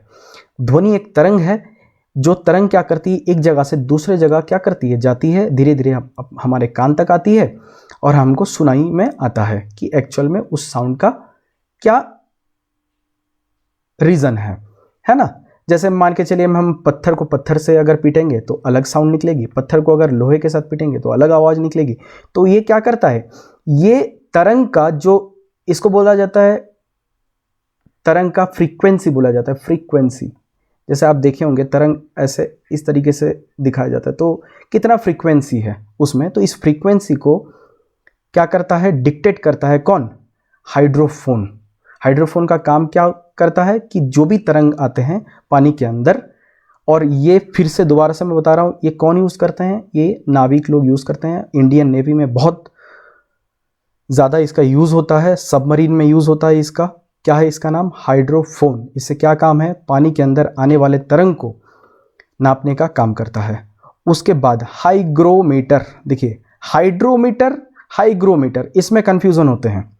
तो हाइग्रोमीटर, ऐसा मैं जानबूझ के एक ही जगह में लिखा हूं, हाइग्रो भी अगर आए तो इसको आप पानी के साथ जोड़ देना, पानी के साथ ही जोड़ लेना। पर इसको पानी के साथ जब जोड़ेंगे तब कैसे होगा, पानी, तब पानी एक्चुअल पानी बन के नहीं होगा, तब क्या होगा, वाटर वेपर बन के रहेगा, वाष्प जिसको बोलते हैं हम, क्या बोलते हैं, वाष्प जिसको बोलते हैं। तो क्या होगा कि एक जगह में, कोई भी एक पर्टिकुलर लोकेशन में, उस जगह का एयर में, वायु में कितना वाटर वेपर है, उसको नापने का काम कौन करता है, हाइग्रोमीटर। तो आपका क्वेश्चन है ये कि अगर एयर में, अगर हवा में वाटर वेपर पाए जाते हैं, इस कंडीशन को क्या बोला जाता है। अगर एयर में वाटर वेपर है, ये भी एक बहुत इंपॉर्टेंट क्वेश्चन है, आपको घुमा के ऐसा पूछा जा सकता है कि, मैं बता देता हूं आपको, ह्यूमिडिटी, उमस जिसको हम बोलते हैं ह्यूमिडिटी, इस ह्यूमिडिटी को नापने का काम कौन करता है, हाइग्रोमीटर। देख लीजिए कि अगर आपको ये पूछे कि वायुमंडल में कितना वाटर वेपर है, उसको नापता कौन है, हाइग्रोमीटर। अगर डायरेक्टली आपको पूछ देता है कि ह्यूमिडिटी नापने के लिए किसका यूज किया जाता है, तो इसका यूज, हाइग्रोमीटर के यूज से ह्यूमिडिटी नापा जाता है। तो देख लीजिए, ये मैं जो आपको दिखाया हूँ एक घड़ी जैसा है, और इसमें क्या है, इसमें कांटा है, ये बताते जाएगा कि 90 है, 110 है, 130 है, जो भी है इसमें वो बताते जाएगा कि इतना ह्यूमिडिटी है। तो नेक्स्ट, इसके बाद हम आए स्क्रू गॉज। स्क्रू गॉज, देखिए स्क्रू गॉज है, और ये हालांकि मैंने लिखा नहीं था इसका नाम है कैलिपर स्केल। कैलिपर स्केल, देखिए कैलिपर स्केल का काम क्या होता है, यहाँ पे देखिए ये है ही, कोई भी चीज़ का चौड़ाई कितना है, मोटाई कितना है, उसको नापने के लिए, देखिए दो चीज़ है, एक कैलिपर है और एक स्क्रू गॉज है। तो स्क्रू गॉज का काम है, क्या होता है कि कोई भी बारीक चीज़ों का व्यास को नापने के लिए, आर या डी है ना, रेडियस को नापने के लिए क्या किया जाता है, डायमीटर या रेडियस को नापने के लिए क्या किया जाता है, छोटे छोटे चीज़ों का, उसमें हम क्या करते हैं, स्क्रू गॉज। तो आप स्क्रू गॉज से आप याद रख सकते हैं कि स्क्रू छोटा छोटा होता है, और इस छोटे छोटे चीज़ को नापने के लिए हम किसका यूज़ करते हैं, स्क्रू गॉज का यूज़ करते हैं। और कैलिपर का यूज़ क्या करते हैं हम, कैलिपर स्केल का अगर क्वेश्चन आपको पूछ ले कि कैलिपर स्केल से क्या किया जाता है, और नीचे ऑप्शन दिया हो और आपको कौन सा ऑप्शन चुनना है कि इससे क्या किया जाता है, लंबाई और मोटाई का मापन इससे किया जाता है। और देख लीजिए स्केल में क्या है, इसमें सेंटीमीटर मीटर का कैलकुलेशन है, इसमें दिखाएगा कि कितना मीटर कितना सेंटीमीटर जो भी है दिखाएगा। ये स्क्रू गॉज से क्या होगा, छोटा छोटा चीज़, और कैलिपर से बड़ा चीज़, याद रख लीजिएगा। उसके बाद कैलिडोस्कोप। कैलिडोस्कोप, कैलिडोस्कोप मतलब क्या होता है, देखिए कैलिडोस्कोप, ये मैं बता दे रहा हूँ, ये जो चित्र है, ये डायग्राम को आप देखिए, कैलिडोस्कोप, कैलिडोस्कोप समझ जाएंगे आप खिलौना देखे होंगे, बहुत सारे खिलौना, कोई ऐसा होता है कि कांच का होता है और उसके अंदर बहुत अलग अलग तरीके का, उसमें क्या होगा, आकार दिखेगा, स्ट्रक्चर मतलब गोल रहेगा वो, पर उसके अंदर आपको रेक्टेंगुलर भी दिखेगा, उसके अंदर आपको क्या दिखेगा, ट्रायंगुलर भी दिखेगा, उसके अंदर आपको हेक्सागोन भी दिखेगा, उसके साथ आपको कलर भी दिखने लगेंगे। एक आता है अब मीना बाजार वगैरह जाएंगे तो उसमें दिखेगा छोटा छोटा एक बॉल मिलता है, नहीं तो एक क्यूब होगा, उसके अंदर अलग अलग आपको आकार दिखेंगे और उसके साथ चमकते हुए लाइट दिखेंगे। तो इसमें होता क्या है एक्चुअली, इसमें 2-3 सरफेस होते हैं, 2-3 सरफेस होंगे, उसमें क्या होगा, प्रतिबिंब बनेगा और सुंदर सुंदर आकृतियों का प्रतिबिंब बनेगा। और उसको देखने के लिए, नापने के लिए, नापना तो बोल नहीं सकते, उसको देखने के लिए हम किसका यूज़ करते हैं, कैलिडोस्कोप का यूज़ करते हैं। हालांकि इतना आपको याद मत रखिए, फिर भी अगर बाई चांस अगर पूछ ले कि कैलिडोस्कोप में क्या यूज़ किया जाता है, तो आप क्या लिखेंगे, इसमें मिरर यूज़ किया जाता है। इसमें क्या यूज़ किया जाता है, मिरर। ये इस क्वेश्चन के लिए मैंने इसको उठाया है कि कैलिडोस्कोप में मिरर, मल्टीपल मिरर का यूज़ किया जाता है। वेरी वेरी इंपॉर्टेंट, कैलिडोस्कोप में मल्टीपल मिरर का यूज़ किया जाता है। उसके बाद क्या है, लाइटिंग कंडक्टर। लाइटिंग कंडक्टर, ये मैं आपको, देखिए जब इंग्लिश में कोई चीज़ होता है तो समझने में दिक्कत ज़रूर होता है। अगर यहीं पे मैं अगर बोल दूं गांव के भाषा में कि अर्थिन, अर्थिन किए हो, तो एक्चुअली देखो हम अर्थिन बोल देते हैं, अर्थिन, अर्थिन TH। अब मैं अगर उसी भाषा में अगर लिख दूं तो EARTHING हो जाएगा, अर्थिंग। तो अर्थिंग एक्चुअली अर्थिंग नहीं होता है, इसका मतलब होता है अर्थ, अर्थ इन, अर्थ इन। अर्थ का मतलब क्या होता है, जो सरफेस होता है, और इनका मतलब होता है अंदर। तो हम क्या करते हैं, एक कंडक्टिंग वायर को क्या करते हैं, हमारे घर के ऊपर लगा देते हैं और उसको क्या करते हैं, वॉल के सहारे नीचे लाते हैं और क्या करते हैं, हम उसको मिट्टी के नीचे गाड़ देते हैं। तो और देखिएगा आप, जब भी गाड़ा जाता है इसके अंदर क्या दिया जाता है, नमक वमक डाला जाता है। तो नमक का रीज़न भी मैं बताऊंगा, जब केमिस्ट्री पढ़ेंगे तब मैं बताऊंगा कि इलेक्ट्रिक चीज़ों में नमक का यूज़ करके क्या फ़ायदा होता है, हम आगे चल के पढ़ेंगे। तो हमारे साथ जुड़े रहिए आप, आपको हम केमिस्ट्री भी बेहतर तरीके से पढ़ाएंगे। इसका फिजिक्स का और भी जितने चैप्टर्स आते रहेंगे धीरे धीरे, उसका भी बेहतरीन तरीके से आपको कंटेंट डिलीवर करेंगे। और आप देख ही रहे होंगे कि कितना मेहनत किया गया है इसमें। मैंने इसमें बाइलिंगुअल रखा हुआ है, इसमें मैंने हिंदी में टाइप किया हुआ है, इसमें इंग्लिश है, इसमें मैंने डायग्राम रखा हुआ है कि आप डायग्राम को बेहतर तरीके से आप देखें, समझ पाएँ हर चीज़ को। आप अगर हो, आप, हम लोग इसका क्या करेंगे, हम बहुत जल्दी हम बात कर रहे हैं हमारे टीम से, वो एक टेलीग्राम ग्रुप बना दे और टेलीग्राम ग्रुप में हम जो जो चीज़ें पढ़ाएंगे टेलीग्राम ग्रुप में हम डालते जाएंगे। आप PDF डाउनलोड कर सकते हैं और उससे आप फ़ायदा उठा सकते हैं। तो आगे बढ़ते हैं, लाइटिंग कंडक्टर। लाइटिंग कंडक्टर मतलब जब लाइटनिंग होता है, थंडर है ना, थंडर जब होता है, विद्युत चमकना जिसको बोलते हैं हम आसमान में, तब जब बारिश होता है तो उसमें क्या होता है, इसमें क्या होता है कि इससे सम शॉर्ट्स ऑफ, इतना नहीं कि बहुत ज़्यादा हमेशा निकलता है। तो लाइटनिंग में क्या होता है, बहुत ज़्यादा ऊर्जा क्या होता है, निकलता है। और देखिए ऊर्जा का काम क्या होता है, इसको समझने का कोशिश कीजिएगा। क्यों मैं इसको थोड़ा समझा इसलिए रहा हूँ कि अगर कल के डेट में अगर आपको क्वेश्चन घुमा के पूछ दे तो अब आप आंसर ईजी से कर पाएँ। तो आज अगर आप पढ़ेंगे एक चीज़ को इतने बेहतरीन तरीके से, आप अगर नोट्स भी बना लेंगे कि लाइटनिंग कंडक्टर में डायरेक्टली बोल सकता हूं आपको कि लाइटनिंग कंडक्टर का काम क्या है, विद्युत जो चमकती है वो आपके घर के ऊपर गिरे और आपका नुकसान ना हो, उसलिए हम क्या करेंगे, अर्थ इन करेंगे, एक कंडक्टर वायर लेंगे, ऊपर से नीचे तक उसको डाल देंगे और उसको मिट्टी में गाड़ देंगे नीचे का हिस्सा। ये भी बोल सकता था, पर मैं इतना क्यों बोल रहा हूं आपको, इसलिए कि देखिए होगा यूं कि इससे एनर्जी निकलेगा बहुत सारा। अब एनर्जी का काम क्या है, एनर्जी का प्रिंसिपल क्या है, कोई भी एनर्जी जब किसी से निकलता है वो एनर्जी क्या होगा, किसी दूसरे चीज में क्या समाहित होने का काम करेगा, रूपांतर होगा। आप पढ़े होंगे कि ऊर्जा का रूपांतरण, ऊर्जा का रूपांतरण मतलब मान के चलिए जैसे कि अब मैं बोल रहा हूं तो इसमें मेरा मांसपेशी काम कर रहे हैं, तो मस्कुलर, तो ये क्या हो रहा है, मस्कुलर एनर्जी, मस्कुलर एनर्जी मेरा साउंड एनर्जी में कन्वर्ट हो रहा है, जिसको आप सुन पा रहे होंगे। जो मैं कर रहा हूँ, मैं लिख रहा हूँ, तो मेरा क्या हो रहा है, मेरा मसल काम कर रहे हो, तो मस्कुलर मैकेनिज्म को हम क्या कर रहे हैं, डायरेक्टली मैं राइटिंग में कर रहा हूँ। तो हर कोई ऊर्जा जो है वो किसी दूसरे ऊर्जा में स्थानांतरण होता है, रूपांतरण होता है। तो उसी तरीके से बड़ा जब थंडर होगा, लाइटनिंग होगा बारिश में, तब वो थंडर लाइटनिंग बहुत सारा एनर्जी क्रिएट करेगा, पैदा करेगा। वो एनर्जी चाहेगी मैं कहीं कूद लूँ, मैं कहीं बैठ जाऊँ, तो वो क्या करता है, पेड़ों में, बड़े बड़े पेड़ों में, बड़े बड़े बिल्डिंग में गिर जाते हैं। तब दिक्कत होते हैं। तो इसके लिए क्या किया जाता है, अर्थिंग किया जाता है।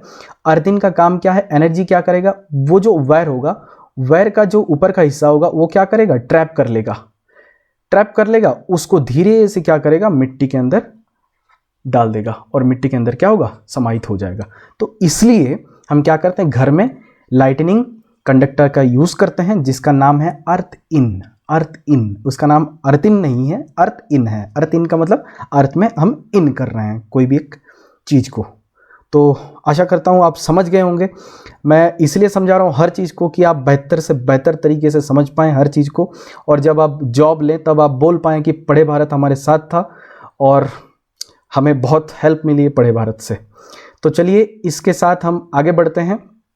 उसके बाद आता है मेगाफोन। मेगाफोन देखिए, माइक्रोफोन, मेगाफोन, मेगा, अब इससे समझ जाइएगा कि माइक्रो मतलब होता है छोटा, मेगा मतलब बड़ा, है कि नहीं। तो माइक्रो मतलब छोटा, मोबाइल में माइक्रोफोन होता है, अब उसका बड़ा साइज मेगाफोन। देखिए ये इंसान बोल रहा है, जब टीवी में आप देखे हैं जब पुलिस वाला कोई भी टेररिस्ट को बोलता है बिल्डिंग से निकलने के लिए, तो वो लोग मेगाफोन यूज़ करते हैं। मेगाफोन का काम क्या है कि दूर से कोई भी चीज, कोई भी ध्वनि को, साउंड को दूर तक पहुंचाने के लिए हम इसका यूज़ करते हैं। तो मोटे मोटे तरीके से हम इसको स्पीकर भी बोल सकते हैं, आप स्पीकर बोल सकते हैं, पर हाँ साइंटिफिक लैंग्वेज है तो आपको याद रखना होगा कि क्या है, मेगाफोन। मेगाफोन से हम क्या करते हैं कि पास के जो भी साउंड है उसको हम दूर तक पहुंचाने का काम करते हैं। उसके बाद मोनोमीटर।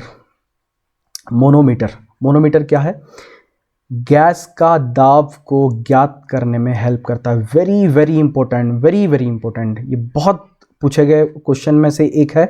मनोमीटर का काम क्या है, गैस का दाब को ये ज्ञात करता है। दाब मतलब क्या होता है, प्रेशर। हिंदी वाले देख लीजिएगा, प्रेशर, प्रेशर, तो प्रेशर डिनोटेड बाय पी। तो प्रेशर का काम क्या होता है, ये क्या करता है, प्रेशर का काम क्या होता है, अगर मान के चलिए पानी रख दिया आप एक ट्यूब में, ठीक है, अब एक मान के चलिए 1 मीटर का एक ट्यूब है आपके पास, उसमें थोड़ा बहुत पानी बीच में है, तो आप एक तरफ से अगर आप फूंक मारेंगे तो दूसरे तरफ से पानी निकल जाएगा। तो इसका काम क्या हुआ कि आप जो प्रेशर क्रिएट किए हैं वो प्रेशर क्या कर रहा है, उस पानी को धक्का दे रहा है और पानी निकल जा रहा है दूसरी तरफ से। तो इसी तरीके से उस प्रिंसिपल में बेस करके ये इंस्ट्रूमेंट को बनाया गया है। जो इंस्ट्रूमेंट मैं डाला हूं आप देख सकते हैं कि इस तरफ का एक क्या है, सिलेंडर है, इसको हम ट्यूब बोल सकते हैं। इसमें क्या देखिए, लिक्विड है, इस लिक्विड ऊपर इसमें क्या खाली है। अब इस तरफ एक स्केल को सेट कर दिया गया है और स्केल में हम भर दिए हैं 1 0 0 1 2 3 4 5 6, आगे बढ़ते हुए चलेगा। तो देखिए वो भी इस बात है, इधर से मैं अगर फूंक लगाऊं तो अगर फूंक में लगाऊं तो ये ऑटोमेटिकली पानी इधर आ जाएगा। अब जितना ऊपर आएगा उसका दाब उतना है, हम बोल सकते हैं, पर हम इसमें फूंक जरूर नहीं मारेंगे।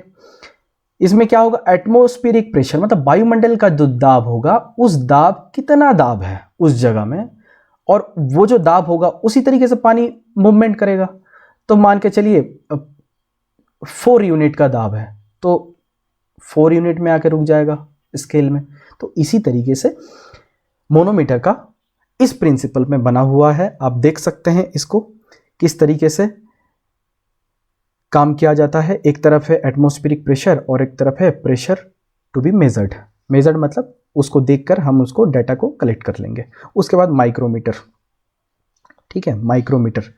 माइक्रोमीटर का मतलब क्या होता है, देखिए माइक्रोमीटर होता है हजारवे, है ना, हजारवे भाग। आपको ये पता है कि माइक्रो, मिली, आपको ये पता है। जब मैथ्स पढ़ाया जाएगा, मैथ जब पढ़ाने आएंगे हमारे टीम से तो आपको समझाया जाएगा कि मिलीमीटर क्या होता है, माइक्रोमीटर। फिर भी मैं बता देता हूँ, माइक्रो, माइक्रो मतलब होता है 10 to the power -6, है ना। मिली मतलब 10 to the power -3, किलो मतलब 10 to the power 3, है ना। इसी तरीके से जब हम फिजिक्स भी पढ़ेंगे तब इसके बाद हालांकि शायद हो सके इम्पोर्टेंट देखेंगे हम चैप्टर कौन सा बहुत ज़्यादा इम्पोर्टेंट है, तो शायद तक हम यूनिट एंड डायमेंशन लेके आएंगे नेक्स्ट वीडियो में। यूनिट याद रख लीजिएगा, यूनिट, यूनिट हर एक क्वांटिटी का, जैसे मान के चलिए प्रेशर, है ना, प्रेशर को किस यूनिट से नापा जाएगा, है ना। उसके बाद मान के चलिए कि एक पानी में, पानी को कैसे, पानी को तो मैं केजी तो नहीं बोल सकता, 1 केजी 2 केजी, मैं बोलूँगा 1 लीटर 2 लीटर। पर प्याज को तो नहीं बोल सकता हूँ 1 लीटर। तो इसे हम जब यूनिट पढ़ेंगे तो बेहतर तरीके से समझने का कोशिश करेंगे, पर इसको ये ज़्यादा इंपॉर्टेंट है नहीं आपके लिए माइक्रोमीटर, बस आप याद रख लीजिए। माइक्रो, एक माइक्रो का मतलब होता है 1 micro is equal to 10⁻⁻6 metre, है ना, इसको आप याद रख लीजिए। चलिए आगे बढ़ते हैं इसके साथ। उसके बाद क्या आता है, माइक्रोटोम। माइक्रोटोम, देखिए माइक्रो जब भी आए समझ लीजिएगा कि माइक्रो मतलब होता है छोटा, स्मॉल, स्मॉल, है ना, छोटा, ठीक है, छोटा। छोटा मतलब क्या है कि टोम। और एक बात, टोम, देखिए जब हम साइंस पढ़ेंगे, बायोलॉजी पढ़ेंगे तो उसमें अलग अलग तरीके का हम क्या पढ़ेंगे, प्रेगनेंसी को कम मतलब टर्मिनेट करने के लिए हम अलग अलग तरीके का टेक्निक यूज़ करते हैं, मेथड यूज़ करते हैं, जिसमें कॉपर टी हो गया, हम कॉन्डोम यूज़ करते हैं जिसको हम कॉन्ट्रासेप्टिव बोलते हैं। उसके बाद हम क्या यूज़ करते हैं, हम ट्यूबेक्टोमी यूज़ करते हैं, हम वैसेक्टोमी यूज़ करते हैं। तो ट्यूबेक्टोमी, टोमी, देखिए टोमी, जब टोमी शब्द आ जाए या टोम शब्द आ जाए इसका मतलब होता है काटना। क्या होता है, काटना। तो क्या है, माइक्रोटोम का मतलब है, माइक्रो मतलब छोटा, टोम मतलब काटना। तो ऐसा एक मशीन, देखिए इतना इजी कर दे रहे हैं हम इस आपको पढ़े भारत में, हर चीज, हर उस शब्द को हम पोस्टमार्टम कर देंगे, उसको तोड़ मड़ो के आपके पास पहुंचाएंगे ताकि आप अच्छे तरीके से समझ जाएं। तो माइक्रो का मतलब होता है छोटा, टोम का मतलब होता है काटना। तो इसका मतलब ये एक ऐसा इंस्ट्रूमेंट है जिससे हम करेंगे क्या कि कोई भी चीज को छोटा छोटा हिस्सा में काटेंगे। तो बोलोगे सर छोटा छोटा काटने के लिए तो हम सर छुरी का भी इस्तेमाल कर सकते हैं। तो छुरी से, देखो छुरी से हम काट नहीं सकते, छुरी से हम काट नहीं सकते। अगर मैं बोलूं आपको कि आपका हेयर कलर का डीएनए का सीक्वेंस मेरे को काट के दीजिए, मैं उसका कॉपी बनाऊंगा और आने वाले बच्चों को उसमें इंजेक्ट करके मैं उसका बाल को उतना अच्छे से ग्रो करूंगा। क्या आप छुरी से डीएनए का सीक्वेंस को काट सकते हैं? नहीं काट सकते हैं। तो ये एक बायोलॉजिकल इंस्ट्रूमेंट है जिससे हम क्या करेंगे, ऐसे ही तरीके का जीन सीक्वेंसिंग, जीन सीक्वेंसिंग, है ना, कोडिंग, डिकोडिंग, बायोलॉजी में जितने भी ऐसे आएंगे, जैसे पॉलीमर, मोनोमर को हम क्या करेंगे, छोटा छोटा टुकड़े में काटेंगे, तो ये यूज आएगा माइक्रोटोम। तो फिर से बता दे रहा हूँ, वेरी वेरी इंपॉर्टेंट है ना। माइक्रो का मतलब होता है छोटा और टोम का मतलब काटना। तो ऐसा एक मशीन है जो क्या करता है, बड़ा कोई चीज को छोटा छोटा में काट देता है। उसके बाद ओडोमीटर। ओडोमीटर पहले आया था ऑडियोमीटर, ठीक, ऑडियोमीटर। ऑडियोमीटर का काम क्या था कि वो साउंड को क्या करता था, नापता था, साउंड का फ्रीक्वेंसी को, है ना, फ्रीक्वेंसी को, साउंड को फ्रीक्वेंसी को नापने का काम कौन करता था, ऑडियोमीटर। ऑडियो, देखिए मैं खुद ही यहीं पे रिवीजन करवा दे रहा हूं आपका। इसके बाद भी अगर आप रिवीजन नहीं करते हैं, आप वीडियो को अगर नहीं सुनते हैं, तो ये गलती आपकी है। अगर कल छूट जाए ये रिक्रूटमेंट, ये बहाली का गाड़ी अगर छूट जाती है आपका, तो पछताएंगे आप, आपको पछतावा होगा, क्योंकि 70,000 बस पीआरटी का ही वैकेंसी है ना। और लगभग हम बोल सकते हैं 2 लाख का वैकेंसी है। अगर ये 2 लाख का वैकेंसी चले जाता है तो अगले 10 साल, अगले 25 साल आप अफसोस करेंगे कि आपको जॉब नहीं मिला, ठीक। तो ऑडियोमीटर हम क्या करते थे, इस ऑडियोमीटर से हम क्या करते थे, साउंड का तीव्रता को हम नापने का काम करते थे। और ओडोमीटर जो है, देखिए ओडो से क्या आता है, ओडी, देखिए odometer, OD car, odometer, OD car. तो ओडी एक कार है, उसमें 4 पहिया है। अब 4 पहिया जो है वो क्या करते हैं, चलती है। अब ये कितना दूर जा रहा है, कितना दूर जा रहा है, देखिए आपको कंफ्यूज करेगा, बहुत कंफ्यूज करेगा। ओडोमीटर के साथ स्पीडोमीटर का कंफ्यूजन बहुत होता है। बहुत सारे एग्जाम में ऐसा पूछ दिया गया है कि ओडोमीटर, स्पीडोमीटर। स्पीडोमीटर का काम क्या होता है, वो स्पीड को नापेगा, किलोमीटर पर आवर को नापेगा। पर ओडोमीटर का काम क्या है, वो कितना दूर, है ना, कितना दूर चली है उसको नापने का काम करेगी। तो ये आपको दिखाई दे रहा होगा, जो गाड़ी लेके हमेशा घूमते हैं, है ना, उनको तो पता ही होगा। और हालांकि ये आजकल आपको डिजिटल में भी आ गए हैं, तो डिजिटल में डायरेक्ट दिखा देगा, पर ये ट्रेडिशनल ओडोमीटर है, कितना दूर जाएगा वो आपको दिखा देगा। ये नीचे देखिए कि बता देगा कि 4 लाख किलोमीटर चला है कि 50 किलोमीटर चला है, ये बता देगा, ठीक। तो माइक्रोटोम का काम क्या होता है, बड़ा चीज को छोटा छोटा करके काटना। टोम का मतलब होता है काटना, माइक्रो का होता है छोटा। ओडोमीटर का काम क्या होता है, ओडो से ओडी याद रख लीजिए, ओडी कार, कार एक जगह से दूसरी जगह कितना दूर जा रहा है, तो वो ओडोमीटर से काम आएगा। तो आपकी गाड़ी में कौन सा ओडोमीटर है आप देखिएगा और बताइएगा कमेंट में। उसके बाद ओसिलोग्राफ। ओसिलोग्राफ क्या होता है? ओसिलोग्राफ देखिए, ये जब मैं आपको अलग अलग कॉन्सेप्ट पढ़ाऊंगा, जब टीजीटी साइंस के लिए मैं जब हम वीडियो लाएंगे तब आपको एक एक चीज हम पढ़ाएंगे फिजिक्स में। जैसे कि ऑसी, देखिए ऑसी का मतलब यहाँ से ऑसिलेशन से ऑसी आया है, ऑसिलेशन है ना।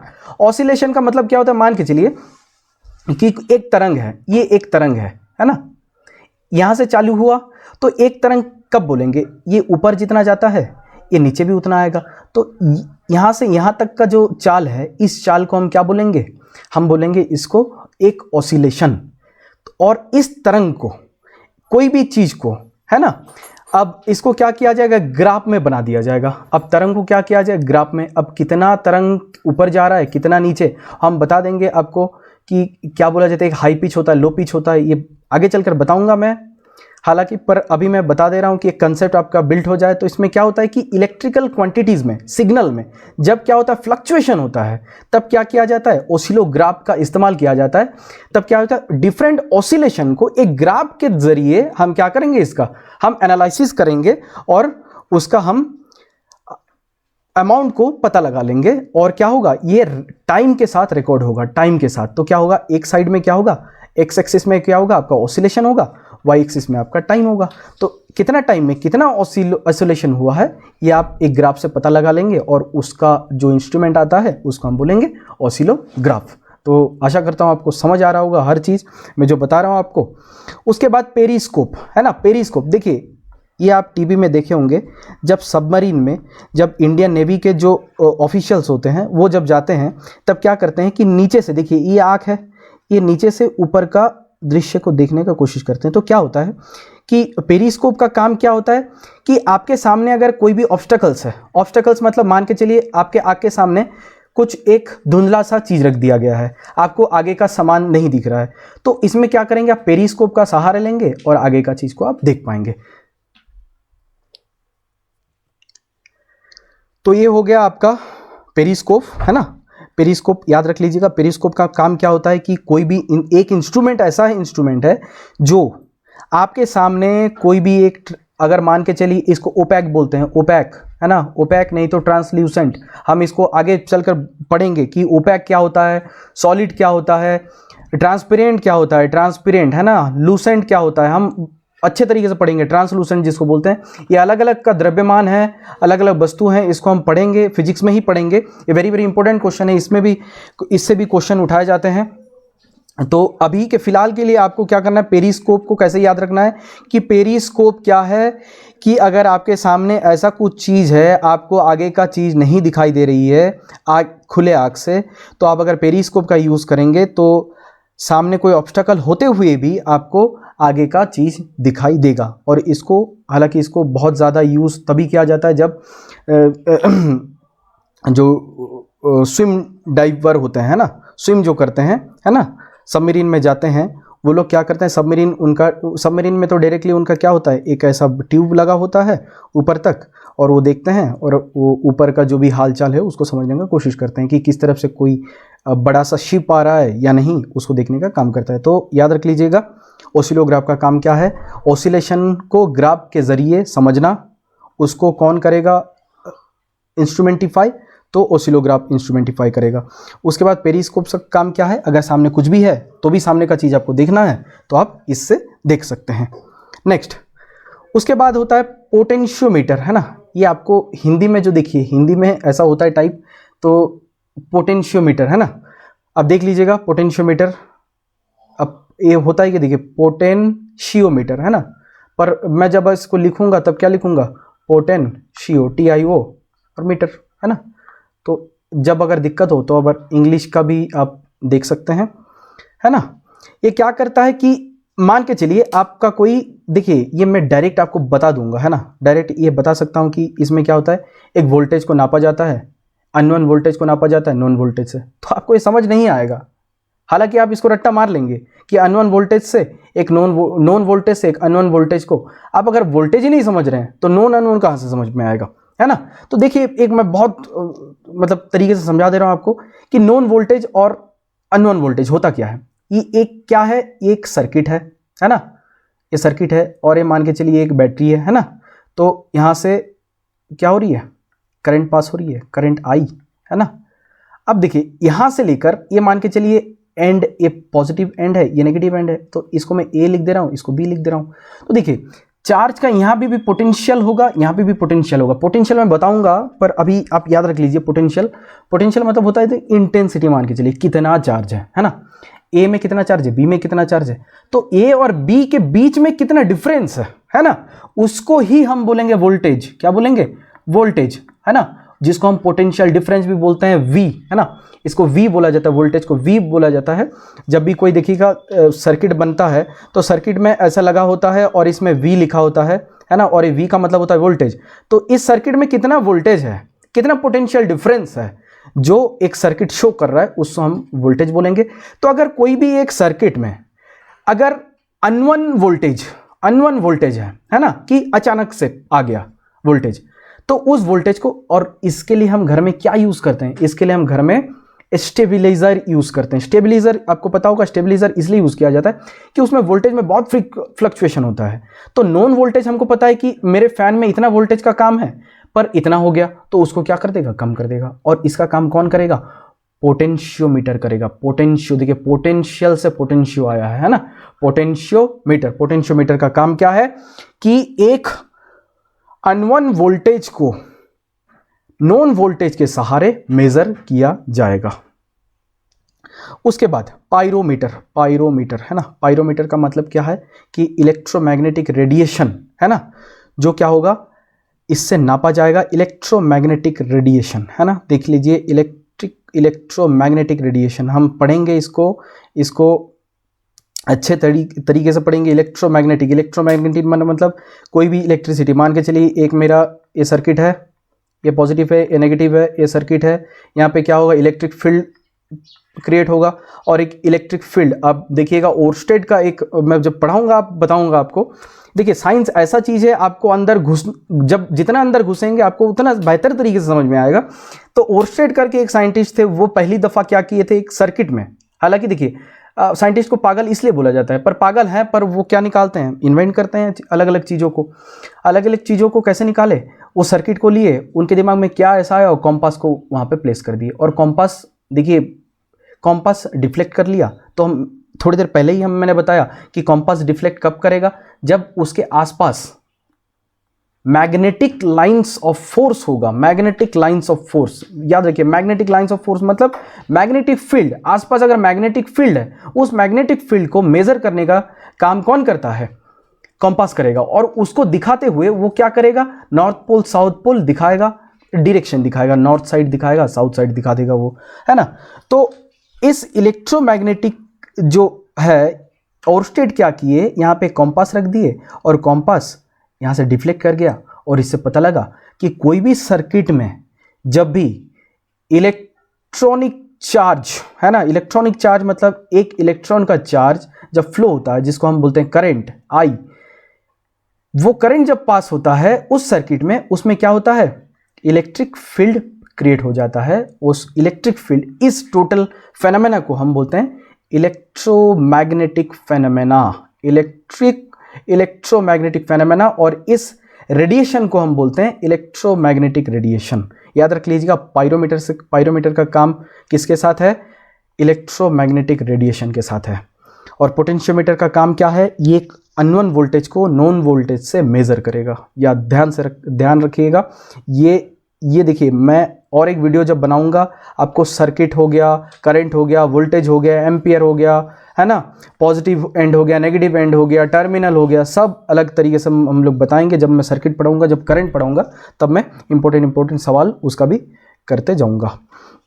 उसके बाद फोनोग्राफ देखिए, जब भी फोनो आए, है ना, फोनो का मतलब होता है कि, फोनो का मतलब होता है साउंड, है ना, साउंड, फोनो मतलब साउंड, फोनोग्राफ साउंड। इसमें क्या होता है, ध्वनि लेखन मतलब अब पहले ज़माने में क्या होता था कि उसमें बोल दिया जाता, इससे पहले मैं डिक्टोफोन बताया था, डिक्टोफोन और फोनोग्राफ ऑलमोस्ट सेम है, सिमिलर है, पर इसमें होता क्या है, इसमें ज़्यादा साउंड का काम किया जाता है, पर डिक्टोफोन में क्या किया जाता है, तो जो बोला जाएगा वो लिखा भी जाएगा एट ए टाइम।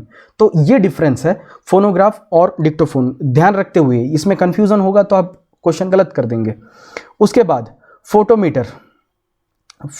फोटोमीटर का काम क्या होता है कि ये जो अल्ट्रावायलेट रेज आते हैं, है ना, जो वीव गियोर है ना, 7 कलर्स जो आते हैं, तो 7 कलर्स में क्या होता है, 7 कलर्स का अलग अलग इंटेंसिटी होता है ना, लाइट का इंटेंसिटी होता है, जो हम आगे पढ़ेंगे, जिसको हम एंगस्ट्रॉम में लिखते हैं, लाइट की इंटेंसिटी को हम एंगस्ट्रॉम।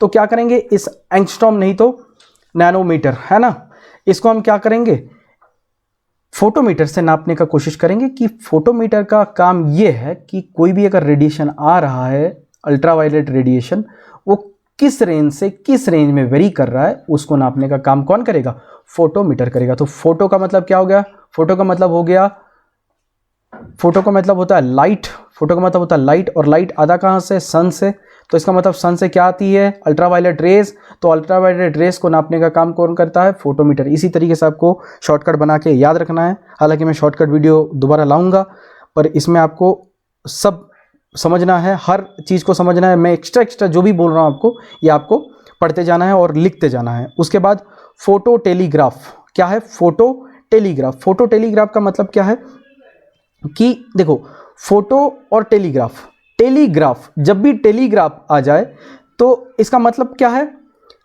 टेलीग्राफ ये सब आए तो इसका मतलब क्या होता है, कोई भी वार्ता को एक जगह से दूसरी जगह पहुंचाने का काम करता है। तो ये क्या है कि फोटो, है ना, ये फोटोग्राफ का एक स्थान से दूसरे स्थान पर पहुंचाने वाला एक उपकरण है ना। ये तो हो गया फोटोमीटर, है ना, ये हो गया फोटो टेलीग्राफ।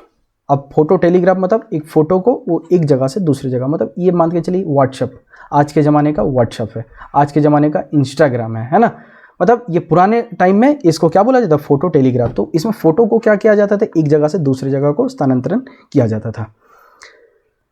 उसके बाद हम देखेंगे कि cytotron is a very important question. Cytotron का मतलब क्या होता है, कि इसका मतलब क्या होता है कि देखिएगा कि बहुत सारे जगह में ऐसे बहुत अच्छे शहरों में, जैसे कि अच्छे से शहरों मतलब जहाँ पे एग्रीकल्चर बहुत एडवांसमेंट हो गया है एग्रीकल्चर का, तो साउथ में बहुत ज़्यादा एडवांसमेंट है एग्रीकल्चर का, वहाँ पे क्या होता है, आर्टिफिशियल वेदरिंग कंडीशन को क्रिएट किया जाता है साइटोट्रोन के सहारे।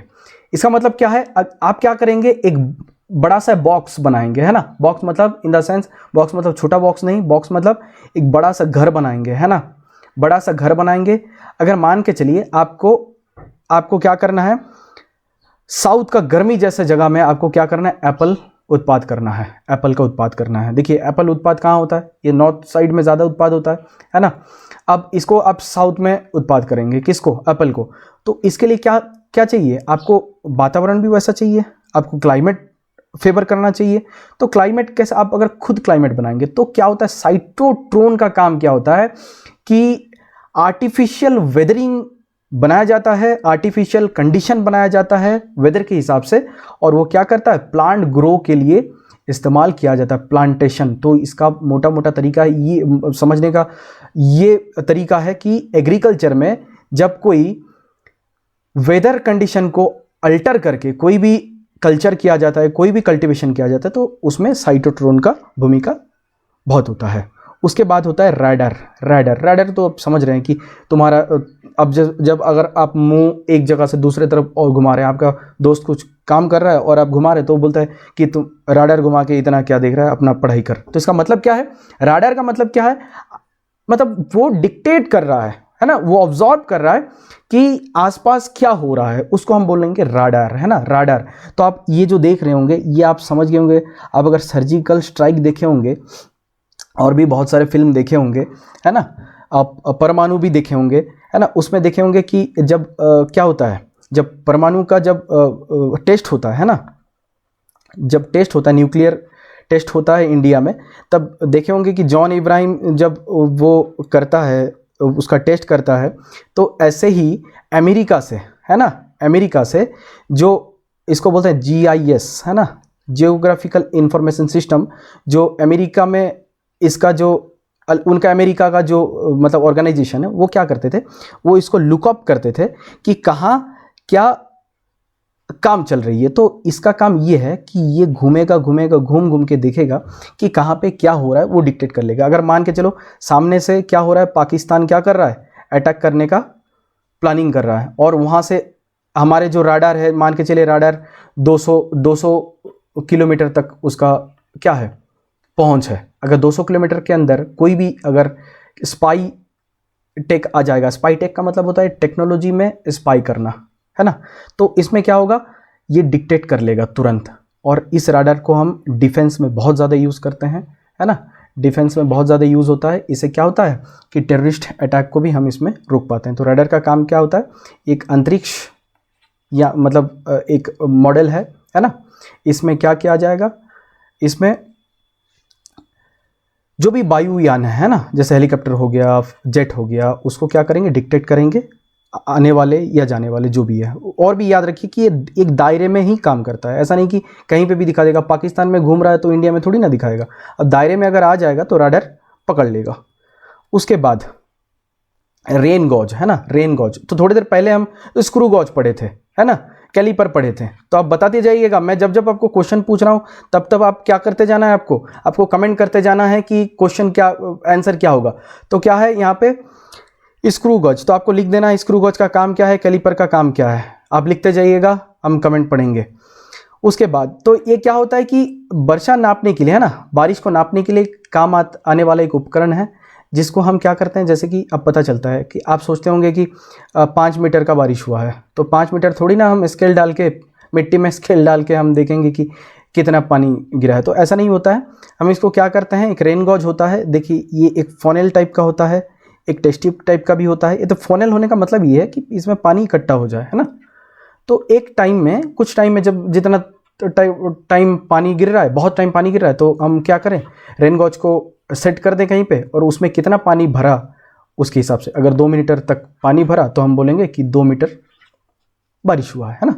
इस तरीके से इसको यूज़ किया जाता है रेन गॉज को, है ना। ये एनवायरमेंटल इंस्टीट्यूट में बहुत ज़्यादा यूज़ किया जाता है। उसके बाद रेडियोमीटर, है ना, रेडियोमीटर, देखिए रेडियोमीटर अगेन ये सब बात जो है, रेडिएंट फ्लक्स मतलब पावर, किसका पावर, इलेक्ट्रोमैग्नेटिक रेडिएशन का जो लाइंस निकलेगा, इसको बोला जाता है फ्लक्स, है ना, लाइंस ऑफ फोर्स, इसको बोला जाता है फ्लक्स, है ना, फ्लक्स। एक लाइंस ऑफ फोर्स का जितना भी पावर है उसको हम क्या बोलेंगे, फ्लक्स। तो इलेक्ट्रोमैग्नेटिक रेडिएशन, तो क्या है, रेडियोमीटर से हम क्या करेंगे, हम रेडिएंट फ्लक्स या पावर का, इलेक्ट्रोमैग्नेटिक रेडिएशन का क्या करेंगे, उसका मेजर करेंगे, है ना। कि एक कोई भी एक इंस्ट्रूमेंट है, मैं आपको तो इतना सारा इंस्ट्रूमेंट बताया मैं कि कौन से इंस्ट्रूमेंट में इलेक्ट्रोमैग्नेटिक रेडिएशन निकलते हैं, उस रेडिएशन को नापने के लिए हम क्या करेंगे, रेडियोमीटर का यूज़ करेंगे। देखिए रेडियोमीटर, आप इसको दूसरे किसी क्वेश्चन के साथ जोड़ मत दीजिएगा, है ना, वो हाइड्रोमीटर था, वो हाइग्रोमीटर था, ये रेडियोमीटर है। उसके बाद रेडियो टेलीस्कोप, है ना, रेडियो टेलीस्कोप, ये जानते हैं रेडियो टेलीस्कोप, तो सबके घर में रेडियो होगा, है ना। तो रेडियो क्या होता है, ऐसा एक होता है, और यहाँ पे चैनल होता है, यहाँ पे क्या होता है, यहाँ पे नंबर दिए जाते हैं, आप इसको घुमाते हैं, और मान के चलिए 101 में इस सिग्नल में गाना बज रहा है ना, किशोर कुमार का, आपके दादाजी को आपको सुनाना है, तो आप इसको घुमा के 101 में ला लिए चैनल में, वो सिग्नल मतलब यहाँ पे चैनल है, वो रेडियो क्या करेगा, तुरंत क्या करेगा, डिक्टेट कर लेगा, किसको, वो रिसीव कर लेगा उसके एंटीना के सहारे रेडियो वेव्स को, किसको, रेडियो वेव्स को, है ना, रेडियो वेव्स को। और इस रेडियो वेव्स को कनेक्ट करने के लिए एंटीना के थ्रू हम किसका यूज़ करते हैं, रेडियो टेलीस्कोप। वो दिखता कैसा है, देखिए ये जो है ये रेडियो टेलीस्कोप है। ये जो भी स्टेशन होते हैं रेडियो टेलीस्कोप स्टेशन, उसमें ये तो बहुत सारा लगाया जाता है। हालांकि ये छोटा छोटा जो लगाया जाता है, बड़े बड़े ऑर्गेनाइजेशन में रेडियो टेलीस्कोप लगाए जाते हैं। उसके बाद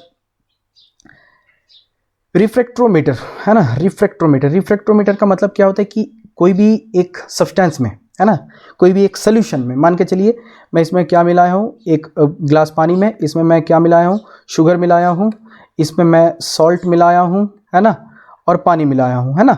तो इसके अंदर सॉल्ट का कंसेंट्रेशन कितना है, सॉल्ट का कंसेंट्रेशन, अच्छे से समझिएगा, सॉल्ट का कंसेंट्रेशन कितना है उसको नापने के लिए हम क्या करेंगे, रिफ्रैक्टोमीटर का काम लेंगे, है ना, रिफ्रैक्टोमीटर का यूज करेंगे। अगर कोई भी चीज का, कोई भी पार्टिकल का कंसेंट्रेशन को नापना है तो हम किसका यूज करेंगे, रिफ्रैक्टोमीटर का यूज करेंगे। तो ये देखिए, ये डायग्राम है रिफ्रैक्टोमीटर का और ये दिया हुआ है स्केल। तो मीटर मतलब कोई भी मीटर लिखा हुआ है तो वहां पे स्केल का काम आएगा, ये ध्यान रखते हुए, है ना। तो ये क्या करेगा, कंसेंट्रेशन नापेगा कोई भी सब्सटेंस में, कोई लिक्विड हो या कुछ भी हो, है ना, उसमें कंसेंट्रेशन नापेगा। ये ऐसा भी हो सकता है, ये अगर स्पेशलाइज्ड होगा, है ना, तो ऐसा भी हो सकता है कि एक प्लेन शीट है, उस प्लेन शीट में बहुत सारे एलिमेंट का मिक्सचर है ना, उस तो मैं पूछ लूँगा इसमें मान के चलिए एल्यूमिनियम है, इसमें कॉपर है, इसमें सल्फर है ना, तो इसमें से मैं बोलूँगा एल्यूमिनियम का कंसेंट्रेशन कितना है, तो इससे पता लगा सकते हैं, रिफ्रैक्टोमीटर से हम इसको पता लगा सकते हैं, है ना। तो रेडियो टेलीस्कोप याद रखना है, रेडियो सिग्नल को रिसीव करता है ये, और रिफ्रैक्टोमीटर का काम क्या होता है, ये कोई भी लिक्विड में कितना कंसेंट्रेशन है एक पर्टिकुलर सब्सटेंस का, उसको ये ज्ञात करता है। उसके बाद आता है सेस्मोग्राफ, है ना। Seismograph very very important, very very important, ये बहुत सारे एग्जाम में पूछे जाने वाले क्वेश्चन है, एसएससी, रेलवे, इसमें बार बार पूछे जाने वाले क्वेश्चन है, देख लीजिएगा इसको भी। तो इसको इन्वेंट करने वाले कौन थे, ये चाइनीज़, है ना, चाइनीज़ फिलोसोफर है, ये चैंग हैंग जो हैं, इसमें इसको एडी 132 एडी में किया गया था, चैंग। अब चैंग याद रख लीजिए, चैंग चाइनीज़, है ना, चैंग को ये नाम से ही पता चल रहा है ये चाइनीज़ है। कितना है, एडी 132, है ना। ये क्या करता है, आपको सबको पता है सेस्मोग्राफ का काम क्या होता है। सेस्मो, देखिए सेस्मो क्या है, सेस्मो एक लैटिन वर्ड है, एक्चुअली लैटिन ग्रीक वर्ड है। इसमें क्या किया जाए, इसका मतलब क्या होता है, जब क्या होता है अर्थक्वेक, है ना, अर्थक्वेक, भूकंप जिसको बोलते हैं हम, अर्थक्वेक जब होता है तब इसमें क्या होता है, अलग अलग अलग अलग वेव्स दिखाई देता है। तो उस वेव को रिक्टर स्केल के सहारे हम बोलते हैं कि इतना मीटर का क्या हुआ है, वहाँ पे भूकंप हुआ था। तो इसको नापने का यंत्र क्या है, सेस्मोग्राफ। इसको इन्वेंट कौन किए हैं, चाइनीज फिलोसोफर चैंग, है ना। कब, एडी 132। देखिए तीन चार क्वेश्चन एक से हो जा रहा है ना। भूकंप के लिए कौन है, किसको इस्तेमाल किया जाएगा, सेस्मोग्राफ। इन्वेंट कब हुआ है, एडी 132। इसको इन्वेंट करने वाले कौन है, चाइनीज फिलोसोफर है, वो क्या, चैंग, है ना, इसको याद रख लीजिएगा। उसके बाद सेफ्टी लैंप, है ना, सेफ्टी लैंप। सेफ्टी लैंप का मतलब क्या होता है, देखिए सेफ्टी लैंप अभी तो फिलहाल यूज़ होता नहीं उतना ज़्यादा, पर होता है बहुत रिमोट एरिया में, जहाँ क्या होता है, माइंस, है ना, क्या होता है, माइंस, मिनरल्स वगैरह का जहाँ खनन होता है, वहाँ पे क्या होता है कि बहुत सारे गैस, अलग अलग गैसेस निकलते हैं। तो वो गैस क्या होंगे, एक्युमुलेशन होके क्या होंगे, हवा में होंगे। अगर वहाँ पे डायरेक्टली आप क्या करेंगे, लैंप को लगा देंगे, तो ये गैस क्या होंगे, आ जाएंगे और यहाँ पे एक्सप्लोजन होगा, एक्सप्लोजन, ब्लास्ट हो जाएगा उस जगह में। तो क्या होता है, यूज़ क्या किया जाता था, एक आइसोलेटेड लैंप को यूज़ किया जाता था, इसके लिए इसको बोला गया सेफ्टी लैंप। इस सेफ्टी लैंप का काम क्या है, ये सेफ्टी पहुंचाएगा फ्रॉम द एक्सप्लोजन, है ना। उसके आगे बढ़ते हैं हम। उसके बाद क्या है, सेक्सटेंट, है ना, सेक्सटेंट। सेक्सटेंट का मतलब क्या है, एक डिटरमाइन एंगल बिटवीन द, ये क्या करता है, सेलेस्टियल बॉडी, है ना, सेलेस्टियल बॉडी जैसे कि सन हो गया, मून हो गया, स्टार हो गया, है ना, इसको क्या करता है, navigation, determine the latitude and longitude, है ना। ये क्या करता है, ये क्या कहते हैं, ऊंचाई को नापता है ना। जैसे कि मान के चलिए मैं पृथ्वी में हूं और मेरे को सन का ऊंचाई नापना है, मेरे को कोई भी एक स्टार का ऊंचाई नापना है, कोई भी मान के चलिए उपग्रह कहां से कहां गया है उसको नापना है, सेलेस्टियल बॉडी जितने भी है ना, तो उसको नापने के लिए हम क्या करेंगे, सेक्सटेंट, है ना। देखिए एस से देखिए, एस से तो सेलेस्टियल नहीं है, फिर भी सी से सेलेस्टियल है, फिर भी आप याद रख लिए, एस फॉर सेलेस्टियल और S for sextant, sextant celestial, है ना। अब देख लीजिएगा, ये है उसका डायग्राम, है ना। उसके बाद क्या है, स्ट्रोबोस्कोप है। उसके बाद इसका काम क्या है, ये वाइब्रेशन है, इसका ये ज़्यादा इंपॉर्टेंट है नहीं, है ना, ये वाइब्रेशन होता है, ये अलग अलग तरीके से भी नापा जाता है, जैसे कि सोनार बोला था मैं, तो इसको आप ना देखिएगा तो ही बेहतर है ना। फिर भी आप देख लीजिएगा, ये इसका काम क्या है, वाइब्रेटिंग ऑब्जेक्ट जितने भी होते हैं उसका मोशन को ये डिक्टेट करता है। उसके बाद सबमरीन, है ना। सबमरीन का मतलब क्या होता है कि जो भी मेराइन है उसमें क्या होता है, सबमर्ज होकर जो भी मेराइन्स होंगे उसको सबमरीन बोलेंगे, है ना। और तो सबमरीन, इसका अभी एक बहुत करंट अफेयर में आपका काम आएगा, चैट जीपीटी, है ना।